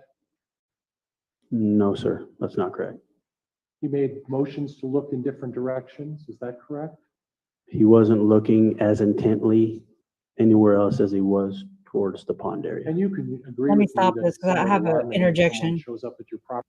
Okay, so what I thought of the other day when I was watching this ahead of time again, this didn't ever pop into my head until the other day, and I was like, "Oh my God, if Chad knew." I mean, this is just follow me, just hear me out. Chad would have had to have known the conditions of the bodies. He knew that Tylee wasn't, and allegedly, this is all alleged, Jesus. He knew, or I'm alleging that he would have had to have known that Tylee's body was not going to be easily detectable. I mean, they couldn't identify her remains. They were, y'all know. JJ, on the other hand, his was intact. His body was intact. And for him to be parked at his daughter Emma's house across the street from his house while they're searching his property, while he's, on the phone, and he's taking his hat off and he's running his hands through his hair, puts his hat back on, looking over his right shoulder towards that way, like, oh shit, his ass was puckering. That's all I'm saying. So, I mean, to me, that just stands out. And I was like, holy cow. I did a Melanie Gibb. Holy cow. You know how she does with her stupid ass. Anyways, so right now I'm working on, I've just went and grabbed some screenshots and I'm editing them right now down to size, like this. And then I got to throw them into my Canva app and put them to where they'll fit the frame of YouTube. And that way we'll have some aerial photos of the property and we can kind of see what is north, south, east, west. Kind of, again, I'm a visual learner. Don't know why I didn't do this before. I put it on the damn thumbnail, but didn't think. Okay. So that's what I'm working on. I'm not trying to ignore you or anything, but that's what I'm working on. It was so incredibly, Agnes. Hey, Agnes. It was so incredibly stupid to bury the bodies in his backyard. Stupid. And in March of 2019, he was allegedly shopping, and Justin Lum reported on this. He was allegedly shopping for a modular home to place on his property. I mean, come on. That is not, it's stupid. Yes, agreed. Anybody that agrees with Agnes here, smash the like button. That's how you can show us oh crap, that you agree. And okay, but to me, it's just bold. You have them within your view. You know where they're at. You know, Chad, you know where they're at. That overlay I made right over here in the corner of the screen. It's kind of scary, but I'm trying. I try. It takes everything. It really does. And there's no point in me getting all crazy. It doesn't, yes, they did. It doesn't do me any good to rush things. It's just going to come whenever it comes. East Idaho News was so amazing tracking down Chad and Lori. I loved the day on vacation that took video and told Lori, I see you. Huh? I see you. Who said that? East Idaho News? Nate Eaton? I see you. Let's see. Yeah, he was patiently watching as they slowly found JJ, and he was like, oh, hell. Oh, yeah. And then Lori calls. But I wonder if he called her little jail app, her little iPad, her jail pad. And I wonder if like, I think he left I don't know where I heard that, but probably from Nate Eaton, So then she calls him, and then that's when, hello, babe. It's stupid ass call. Oh yeah, Doomsday for sure. These two. They are prophets, turns out. Dumbasses. Probably wanted one of his kids to live on top of his hiding place, or him and Lori, because he was trying to bond her out. He was asking neighbors if they could live in their basement, if they could put their houses up for to bond her out. Okay, so he was like, "Oh no, I just got that side piece of booty," right? Because that's all it was: money, power, sex. But the storm did lead him. I mean, it led her, and she would fall. I forget who said it. I will follow you till the ends of the universe. Didn't Jim Archibald say that in closing statements or something? That was, found in the documents, in the text messages between the Daybell lights. Don't even sound right, right? All right. So yeah, endorsed or espoused religious beliefs. I know when they put that on the indictment, I was like, thank you, Jesus. It gives me a leg to stand on. I doubt Rexburg was good. It definitely wasn't. She hated cold weather. She followed him. She went there. It was both of them. They're just as culpable as the next. But I mean, he allegedly murdered kids that weren't even his own. I mean, your side piece / about to be new wife, her children. Not to mention all the times he interjected into my uncle, even calling to make arrangements for the freaking cremains. I hope, I pray to God that they let me speak at his allocution or whatever the hell, his sentencing, now that I'm listed as a victim. Ugh, so gross. They're just nasty. And this is just something that's so off and out of your realm of understand. Like you couldn't make this up. If you tried. No way. So every bit of information was just another blow. It was another punch. And they were so quick. Rapid fire. You know what I mean? And it just breaks your heart. And then you're like, is this real? What's going on? But here's some couple things I uploaded. This was old, October 22nd, 2019. Prosecutors revealed last month on October 22, 2019, the day of Tammy Daybell's funeral. 3 days after her death, the user of a Gmail account associated with Vallow searched, quote, wedding dresses, unquote, and, quote, wedding dresses in Kauai, unquote. All right. And there she is with her visions of Hori. Mm-hmm. This is him. He thought shit was funny. Okay. He looks like his dad right there. I'm just kidding. This is Chad on the day that it's a very bad picture, but this is as good as my cleanup. My app would clean it up. So other than that, it's just real grainy. But Still, I mean, it looks like he's texting right there. It just really does. That's the day of Tammy's funeral that was so quickly planned. And I got this idea from Wicked Truth and F-Bombs, and maybe we can get Donna to make them. We hate your books, Chad. I mean, can we scream it from the top of the damn courthouse? And here's another one. Turn the pain up on the children. I don't know if we'll do that, but Chad, right? And then I have this of the victims, Tylee, Charles, Tammy, JJ, and Joe. And here's Melanie Boudreaux. Let's see what else we got. We got this one. I found this one. I'm gonna have to take the banner down so I can read it. It says, I make sure, I don't always restore my church, but when I do, I make sure it has polygamy, polyandry, racism, lying for the Lord, secret ceremonies, tithing that taxes the poor, mall building, fake translations of papyri, doctrine that is changed on a whim, misogyny, and enough commandments to make a God's head spin. Lastly, if anyone, I'm sorry, it's got a typo. If anyone questions the history or leaders or basic nuttiness of it all, I shall excommunicate.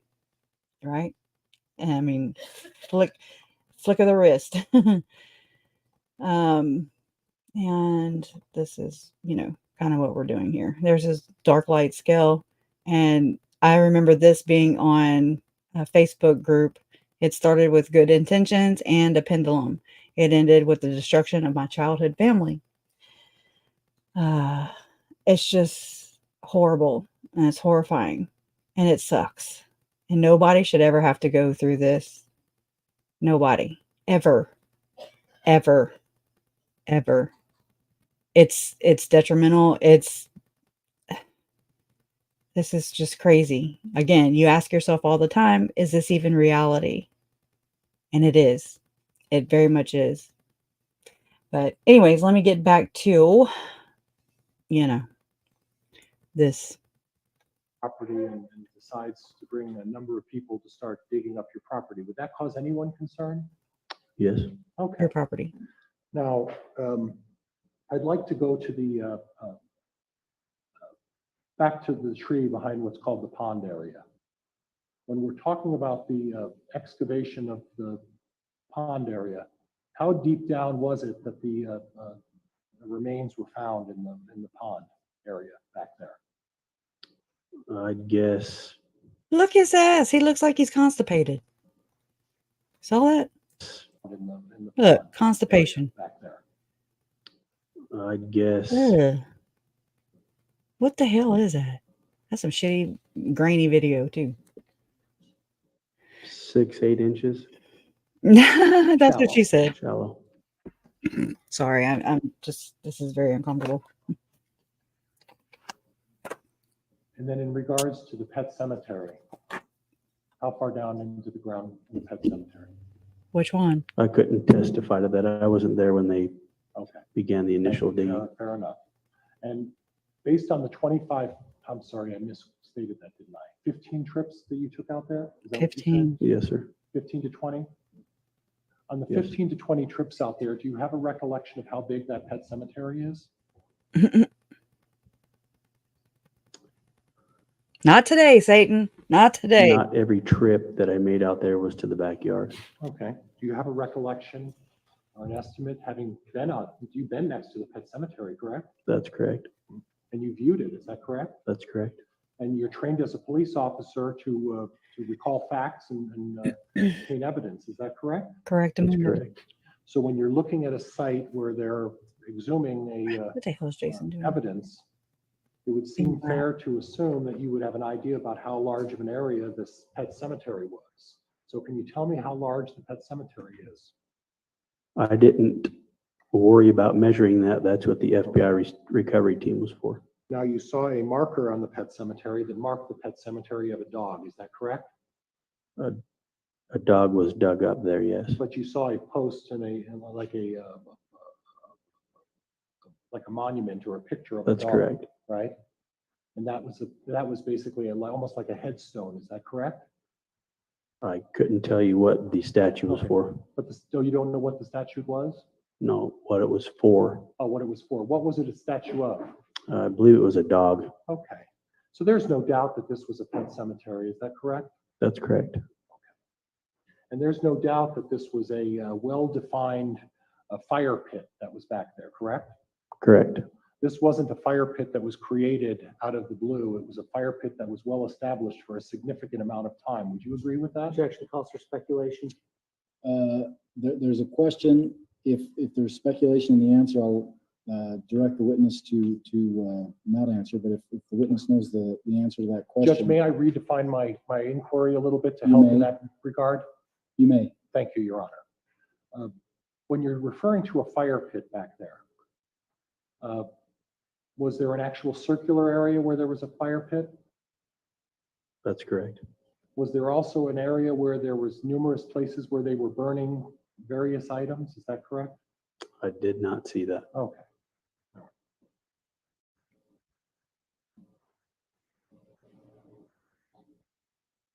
Now, you talked a little bit about your experience in identifying human remains, and that it offers a unique smell when you see human remains. Do you recall testifying about that? I didn't testify to my experience on identifying human remains. I testified to the smell of a decomposing body. Okay, and that is a very unique smell, is it not? It is. Have you ever had an occasion to smell what the smell of burning flesh smells like? No. Objection relevance. The witness never testified to that. Well, he talked about the fact that when he observed This is interesting. the area of the pet cemetery, that he observed burned flesh and burned bones. And I think I ought to be able to inquire as to where his knowledge of making that representation comes He from. didn't say that. Just so I'm clear, I believe that the testimony pertaining to a smell came from the first uncovering of a body, and that's not the same place as the pet cemetery. So, Mr. Pryor, with that information, tell me where you're going. Thank you, Ed. Judge, I just want to, I want to inquire, Judge, as to where he gains his knowledge of being Further able to light identify knowledge. that the remains were actually burned, and that the bones were burned. And I'd like to Okay. know where the source of that knowledge is. So- From So your if you want damn to ask questions freaking about his condition of background the body. on burned flesh or whatever else, you Asshole. can do so. I'll let you do that. Mr. Wood, any other comments? Do you have any experience in identifying burned flesh and burned bones? No, not till your client came Define along. experience. You Have mean, you been part of investigations that have involved other burned bones or other burned flesh? no. That's really Have you weird. ever had an occasion to smell what it's like when human remains are burned or scorched? Ask your Yes. client where they're at. Okay, and that lays off a very distinct smell, does it not? It does. And it's beyond pungent. It's a very Where do you very know? easily identifiable smell when human remains are burned, is it not? It is. And that's something that would be very noticeable if in fact. Not human the day remains of were the- burned. It's not very the day you find 'em. identifiable. You would agree with that, would you not? Objection calls for speculation. Exactly. Judge, he testified about his experience. I think I ought to be able to inquire as to whether You ought it's to, easily but you can't. identifiable. I'll allow the Correct, question. remain silent. If the witness knows the answer to the question, he can answer. If he does not, he can say he doesn't know. All right. Do you know whether it's easily identifiable in your experience? Don't encourage him. Freshly burned flesh. Any This- burned flesh? Weird. This had been sitting out there for quite a while, so Okay. the overwhelming smell of the decomposition is what I smelled. And I appreciate Dad. that, but what I'm asking you about is whether or not Sacrifice. the smell of burning flesh is a very Yeah, on identifiable Rumble. smell. That's right. And it's and it's not something that's easily disguised. You would agree with that, correct? I would agree. Okay. Now let's go back to the chart. Let's go to Back- charts. Excuse me, I said chart, Judge. I want to say exhibit number 10, the demonstrative evidence. Noted. Thank you, Your Honor. I'm working on I'll these slow down, Judge. I think I'm I pictures. think I'm getting a nod from our friend at the clerk saying for me to slow down. So I Madam think Clerk, that will you are increase- freaking, what do you call thank that? you for your patience. Paranoid. When I'm looking at that You don't talk fast, you just talk stupid. aerial view, And I'd like you to take the pointer and put it at the front where Mr. Daybell's car is parked. Yeah, it's Cadillac Okay. on 4 flats. Directly across the street, are there any residences? There is a residence. Do you know the owners of those residences? No, I do not. Okay, did you interview them? I did not personally. Did anybody interview them? I can't answer to that. Okay. Now, directly across where the pond is, we'll go to the pond and then we'll head towards the road. Is there a residence there? There is. And there's no obstruction of the view of that residence to the pond. Would you agree with that? I can't testify to that, sir. Do you see any trees that are blocking the view from that house across the street to the pond? I can't see what's on the other side of the road Okay, based on fair this. enough, fair enough. And now I'd like you to put the pointer on the pet cemetery. And from the pet cemetery, go to 1900. No, I'm sorry, go to the other street, not 1900, that street. And I'm trying to recall, and I'm sorry, my memory is the same thing. I'm trying to remember the name of the street. The name of the street is what? 200 north. 200 North, that's right. And across from the pet cemetery, directly across from the pet cemetery on the other side of the street is another residence, is there not? There is. And then if you take the house and you go on the corner of the house that's sticking out and almost kitty corner 200 and 1900, could you put the marker on that as well? It's like he's about to fall asleep. 200 and 1900. Yeah, just in the right there. Now, if you go on the opposite side of the street, there's a residence there as well, is there not? Over here? Yes. Yes. And then a kitty corner from the Catty Daybell corner. house, there's a white residence across the street as well. Oh, yeah. Is there not? Your Honor, I'm going to object. This exceeds the scope of the direct examination. We never spoke about neighbors or houses outside of the Daybell property. This is the last question I'll allow, Mr. Pryor. All right. Is there a residence kitty corner from the Daybell residence? I don't know. Bewitched. Where Chad's daughter lives, is that where you're talking? That's Well, true. thank you for that. But yes, where Emma lived at one point. Yes, right down here there is. Right. So if I count correctly, there's 1, 2, 3, Mhm. 4, 5 residences Oh, boy. surrounding the Daybell residence. Is that correct? That's correct. Okay. All right. Thank you. Okay, now I'm re-uploading. I'll have these done by the time this is over. Sucks. Oh, wait. Specifically, who was present at the All the excavation FBI. at the pond? Do you have a recollection of who exactly was there? No, I do not. SWAT team Do you have a recollection of who exactly was at the pet cemetery? here. Not everybody. No, I do not. Do you have a broad estimate of how many people were there? Catty corner here too, boo. Kitty corner. Meow. 50, 30, 50, somewhere in there. 35 to 50 people? That's And accurate. those were a combination of the Rexburg Police Department? Rexburg Police, FBI, and Fremont Bring County. it, sister. How many FBI agents do you recollect being there? Too many. A lot. I can't recall. I can't answer that. He wasn't in charge of that. It's above his pay grade. Captain Save-A-Ho. Did you have an occasion to interview David Warwick? We did. Was that a recorded conversation? That was the same time Melanie Gibb was interviewed. So the question was, again, was that a recorded I conversation? believe it was by Lieutenant Ball. Mm-hmm. Reasonable doubt. Oh, yeah, true. And you interviewed Ian Pawlowski? Yes, You 700? interviewed It must have Melanie went up. Bordeaux, is that right? that's correct. Ugh, murder. Now she's going by Pawlowski, is that correct? They're married, I guess, right? Yes, And again, were those interviews recorded? they were.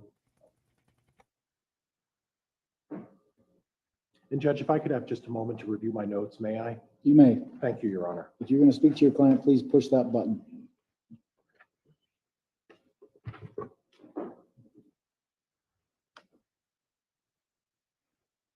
Judge, I think that's all I have at this point. Thank you, Your Honor.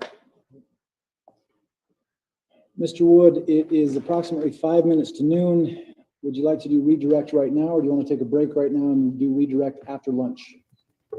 Your Honor, if we do any redirect, we'll wait till after lunch.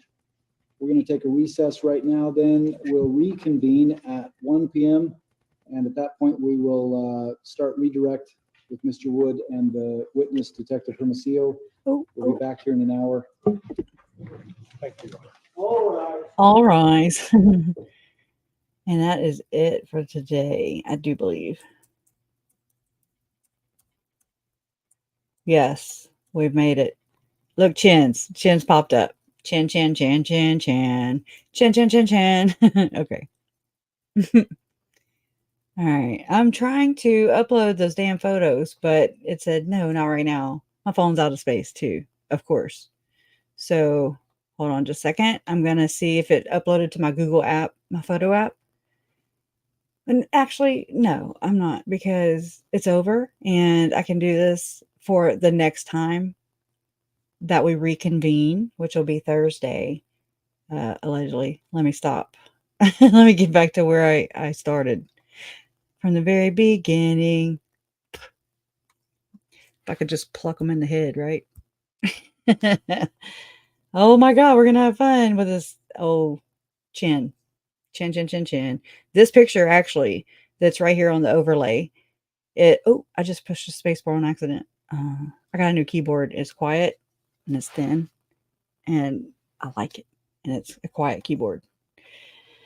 But anyways, this was actually taken at his funeral. I mean, foreshadowing there. Tammy's funeral. So, I mean, he just looks good.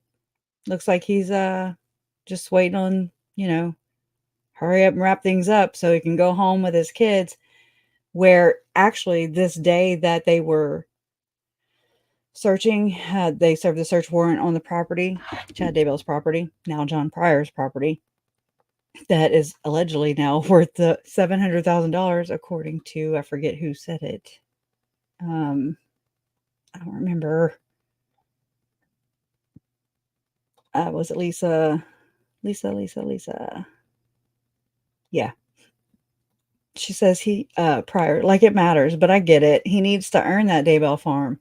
Estimated at $700K last I saw. Let me check Zillow. And she said, yep, Rexburg real estate is surprisingly high. And then, let's see. Which is nuts because it was only like, it was like under $200,000 when we started this, So it's crazy. Good night. Sit and spin. 202 Northeast. Zillow's still 420. $420,000. Way too much. I wish I could buy it so I could just mow it down. So I could put the solar panels there with the lights, purple and blue, representing Tylee and JJ, shining up to the heavens. No signs needed, no pictures needed, nothing like that. Just their light shining up to the heavens, because these assholes and any other asshole can never extinguish that. I don't care how hard they try. They try. They're not going to just be swept under the rug like every other damn victim from this church and its teachings and the products of the church. Right here. Chad Daybell. That's my opinion. And I don't think that all people are bad. So please don't blanket me like that. That's not what I'm saying. They are dangerous in the wrong hands, as you can see. But then again, I'm of the opinion that Chad and Lori are also duped in this. They're part of the ruse. And I believe that the orders come from up higher in the patriarchal hierarchy there. And that's just me. I'm not taking any blame off of these people, off of Chad or Lori or anybody affiliated with them. But when, let's say you have a leader that is maybe calling the shots, he's a shot caller, and maybe he's dead now. And it's just my little speculation. We're all entitled to it, right? And let's say they call this shots and, get you to perform in these really, really dark ass religious rituals, ceremonies. And then so much so that other people are also invited. And they all get their own little, it's like cosplay, right? And they all get named, Stan Lee, like you said, his friend Stan Lee here, and his neighbor, it worked for them, yada, yada, yada. They have all these names, and it's to sound batshit crazy. It is, and it does sound bad. It is batshit crazy, but it sounds batshit crazy on purpose. That's my belief. I believe that's what happened here in this field. Thank you. Towards justice for my family, our family, right? Thank you, little brands. You rock. Appreciate you.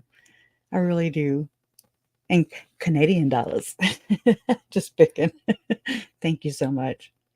But I really do. I think that the ceremony, I hate those cars that do brr, brr, like that one just did. Anyways, I just think that that's what happens. There is something that takes place, and all these people go. And I mean, it is straight up, eyes wide shut. That dark, ominous music that I can't. I'm like, oh my god, I'm so triggered by it. I can see David Warwick in a damn. And I'm not. I'm not. This is just. I don't know what it is. I don't know. I can't. I'm not a conspiracy theorist. I don't think I am. I'm not trying to be. It's just. It.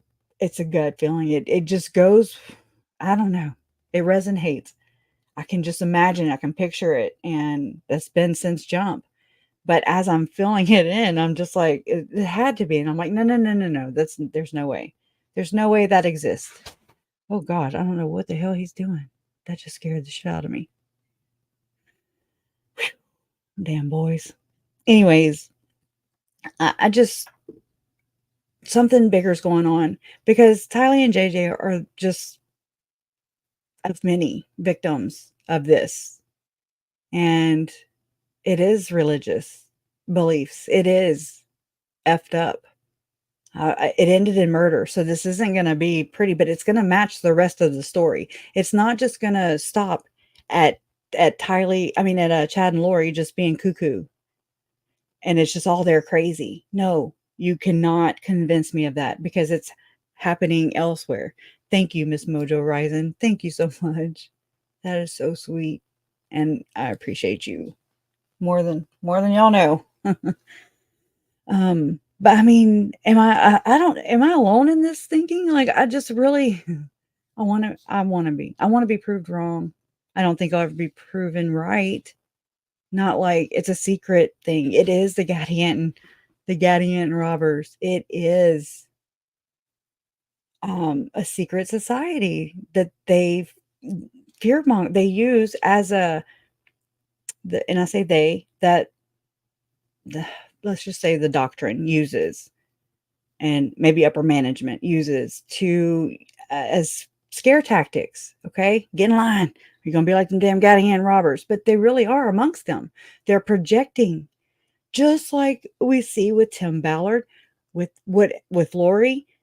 She's projecting to my uncle. She's like, "You're cheating," when she's the one doing the cheating. It's like it makes perfect sense to me. Jody Hildebrandt, she's like, anger is great. It's a great emotion. And I'm like, what is wrong with you? What is wrong? Why are y'all backwards? It's up is down, down is up, in is out, left is right. And then you don't know your ass from a hole in the wall. And so here we have this whole sub community, this subculture of people who, it's a breeding ground for unhealthy, backwards thinking. Thank you, Beach Bum. I appreciate you. Just one hell of a moderator too. So is Donna, Trace on the case, and Detective's daughter. Appreciate y'all so much. I don't tell y'all enough. I appreciate you. Thank you. I know. Oh, really? Lamisa says, Crusher, ever so slowly, they are blowing the doors right off of the Church of Scientology. So keep the faith. We won't give up. We are going to keep shining the light in this horrific darkness. Oh, yeah. I mean, I instantly got a relief. My shoulders dropped a little bit. So I appreciate that more than anything. I really do. I'm gonna cry. I don't want to cry.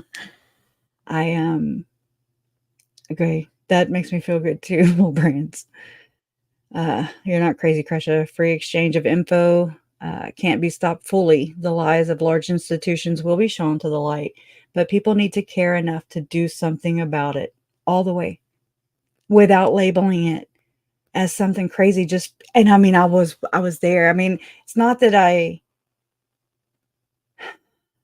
I mean, your first reaction when you're like devil worshippers, haha, and then you're like, okay, uh, and you're like, you discount that because your mind cannot wrap around that kind of darkness. It's just you're like, what? But as you gradually can, that's what I did. I mean, I was just like, oh, okay, there's that issue over there. Let me just, yeah, that's not it. I'm just gonna keep on looking elsewhere, and that can't be it. Then it's just like the more and more time that has passed, the more and more it just there's um, it looks more and more like that to me. And I mean, it makes sense in in the grand scheme of it all, like throughout time. Throughout time. I don't know. I don't care. I mean, it's not about whether you believe in God or don't believe in God. And if you do believe in God, you have to believe that uh there's the dark, that, it's the balance. Anyways, it's not about that or proving or converting or changing anyone's minds. It's just opening up your mind to the possibilities that we don't know. We don't know. And I mean, that's something I think we can all agree on. We don't know. And without all the labels, because I think those are so damaging and harmful and they cause divisiveness. And I think the labels come from those we don't speak about. I really do. I think that um, my first learning of all these labels and things like that were through this case. And I'm like, I don't understand all that. I really didn't. I still kind of don't. But no, and no, and that bothered me for a long time. It still bothers me. I'm sure I get labeled that, I know there's not a lot here anymore. But it's the institution. It is everything that good Mormons believe in because that's what they know. And they just haven't, maybe cognitive dissonance, they've not been in other, and I'm mainly talking Utah, Idaho, Mormon corridor, the Mormodor there, anywhere where there's a high concentration and there's a theocracy and there is no separation of church and state. It's plain as day. And it's alarming, being a family member of of this of these people, of the victims and of the perpetrator, one of them. Um, yeah, yes, Lori and Chad are both culpable. They are responsible. They both could have pulled the stop and said, no, no, no. We're just going to whore around. We're just going to cheat on our spouses.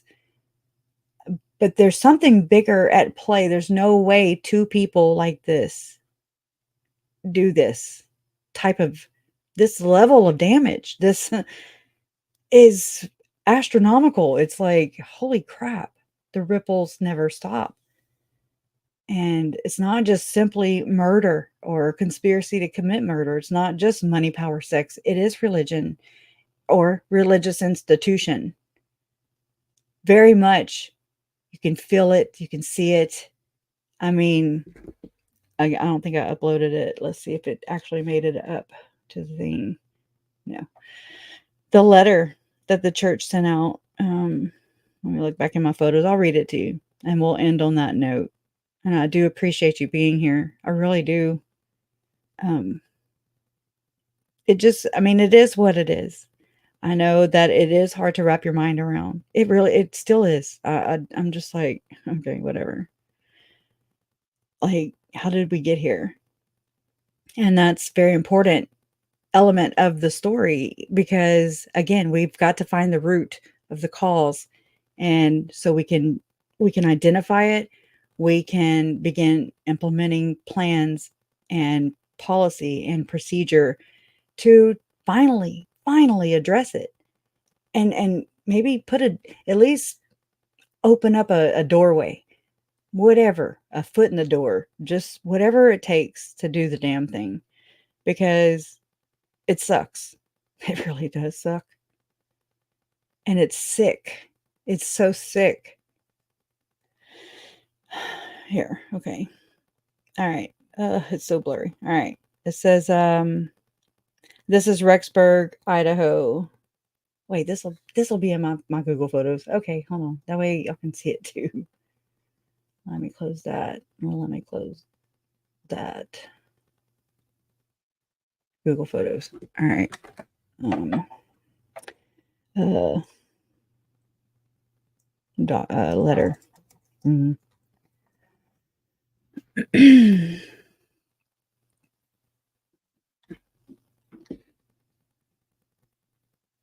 Oh, that's because my phone is so blurry. Oh, come on. Let me just go. It should be recent. Recent.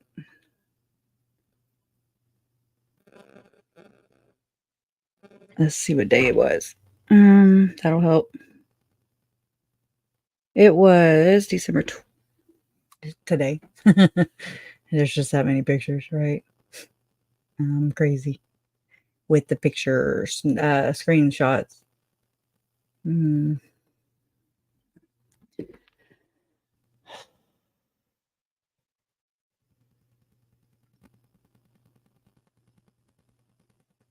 Okay. Alrighty. Let me type the date in. Try that. I'm just whatever will make it faster, which is never fast. December 12th, 2023. Let's go. Roll that beautiful bean footage, right? I just hate reading. I suck at it. Unless I'm not trying to read in front of somebody or something, then it's like, it's perfect. Other than that, I'm like, do. My throat problems, it's something that runs in the Vallow family for sure. We have the throat clearing syndrome. Uncle Charles had it. My mom has it. We're like, it sucks. Anyways, I'm just going to have to read the damn thing. Oh, there it is. All right. Thank you. Open. All right. Let me share.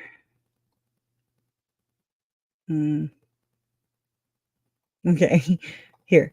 And let me make sure that, no, you cannot see. Let me clear the comment and do this. And then there's dork right there sticking out like a sore damn thumb. So this is from the Church of Jesus Christ of Latter-day Saints. And it says Rexburg, Idaho, Henry's Fork Steak. This is August 9th, 2020. This letter is to note, this is during Chad's preliminary hearing. Okay. Day 2, I do believe. I'll have to fact check that and I'll share Thursday. This letter is to notify you of the decision of the membership council held for you on August 2nd, okay, 2020. August 2nd, 2020.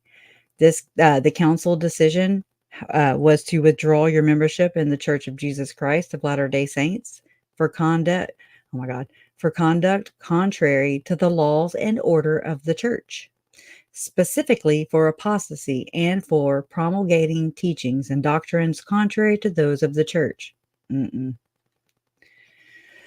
Which church? Are you talking about Church of the Firstborn Church or this one, Church of Jesus Christ Church? Just saying. I shouldn't have said that because now karma. This decision means that you may not enjoy any privileges of church membership. You may not enter a temple because it'll burn down. No. Or wear temple garments. You may not exorcise the demons. Joking. You may not exercise the priesthood or pay tithes and offerings. When possible, you are invited to attend public church meetings and activities as long as your conduct is orderly. But you may not give a talk or a lesson, offer a prayer in church settings, partake of the sacrament, lead an activity in church, serve in a church calling, which he was doing whenever he got exed, as a ward bishop clerk. I'm sorry, a ward clerk. I don't know why I said bishop. Serve in a church calling or participate in the sustaining of church officers or offices. Shouldn't it be? Why would you sustain? Oh, okay. I get it. You have the right to appeal this decision within 30 days if so desired. An appeal should be delivered to me in writing at 3091 North, 500 East, Rexburg, Idaho, 83440, specifying the alleged errors or unfairness in the procedure or decision. Any questions regarding the decision of the council can be directed to President William J. Dalling, 208-243-1896.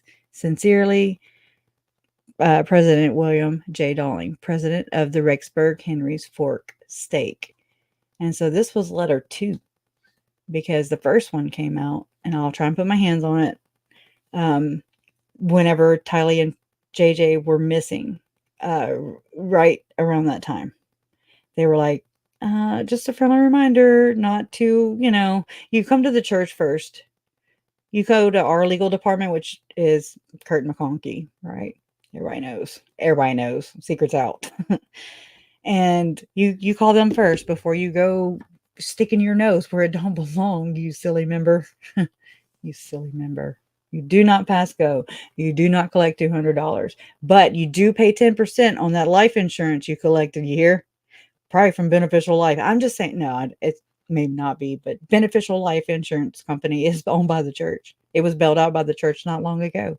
It makes you wonder, the $12 million that was awarded to Brandon Boudreaux, if and when he ever gets paid for that by Garrett Smith, who slandered him, allegedly, that he won in court. So it's not alleged.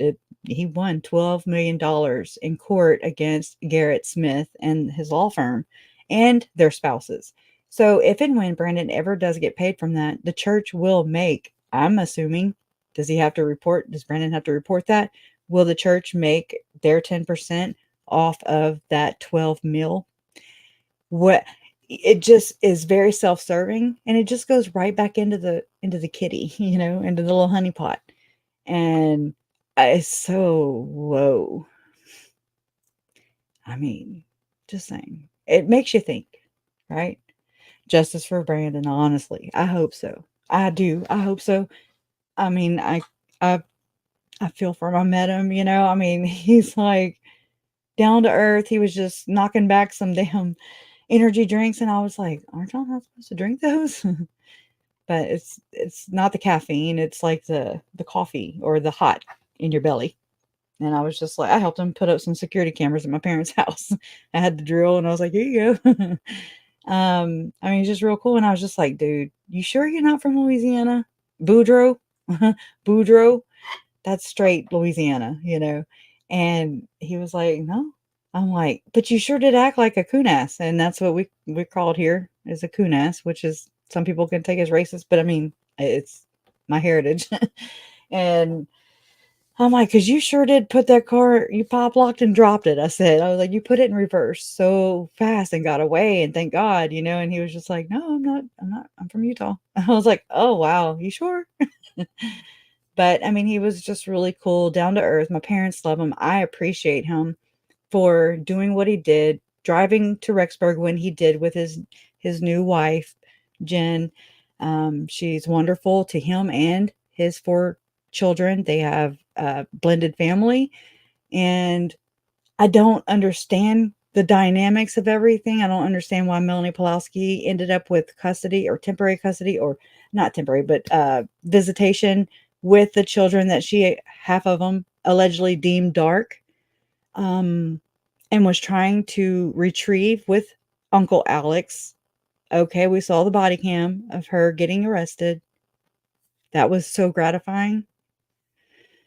Oh, God. See what I'm saying, though? That's, I just don't. Why I don't know. Just profiting off of other people's pain and misery that you're actually causing. Uh, I respect everyone's beliefs. I do, but it bothers me. It hurts. It hurts. It's like, come on, guys, come on, But if it does them good, and I get it, it's maybe I shouldn't poke my nose in other people's business, but when people start getting hurt, that's a whole nother story. That's where I'm like, red flag, time out, interject. Nobody should get hurt for believing whatever. You can believe in whatever the hell you want to, but when people start getting hurt, no. Yep. It made me cry. Larry had vertigo so bad. He was so sick. And I was like, That was by the grace of God. That was divine intervention right there, because God knew that you could not handle that. Going to identify him. And Larry has worn that on his sleeve. He's bothered that he didn't. I don't know. It's just something between him and his grieving process. He feels guilty for not doing that. I'm sure there's a lot of things. We all feel guilty to some extent or degree of something that we could have done, should have saw, could, you know what I mean? If the woulda, shoulda, couldas, and you can do that all day long. Insanity, um, going over and over things that you actually have no way of going back in time. If so, I would gladly trade places with them all day, every day. Anyways, but yeah, he was there for a reason. And I mean, just for him to drive up to Rexburg like that, there you go. There's your Holy Spirit. That is that in my opinion. But it is what it is. And it sucks that Brandon had to see that too.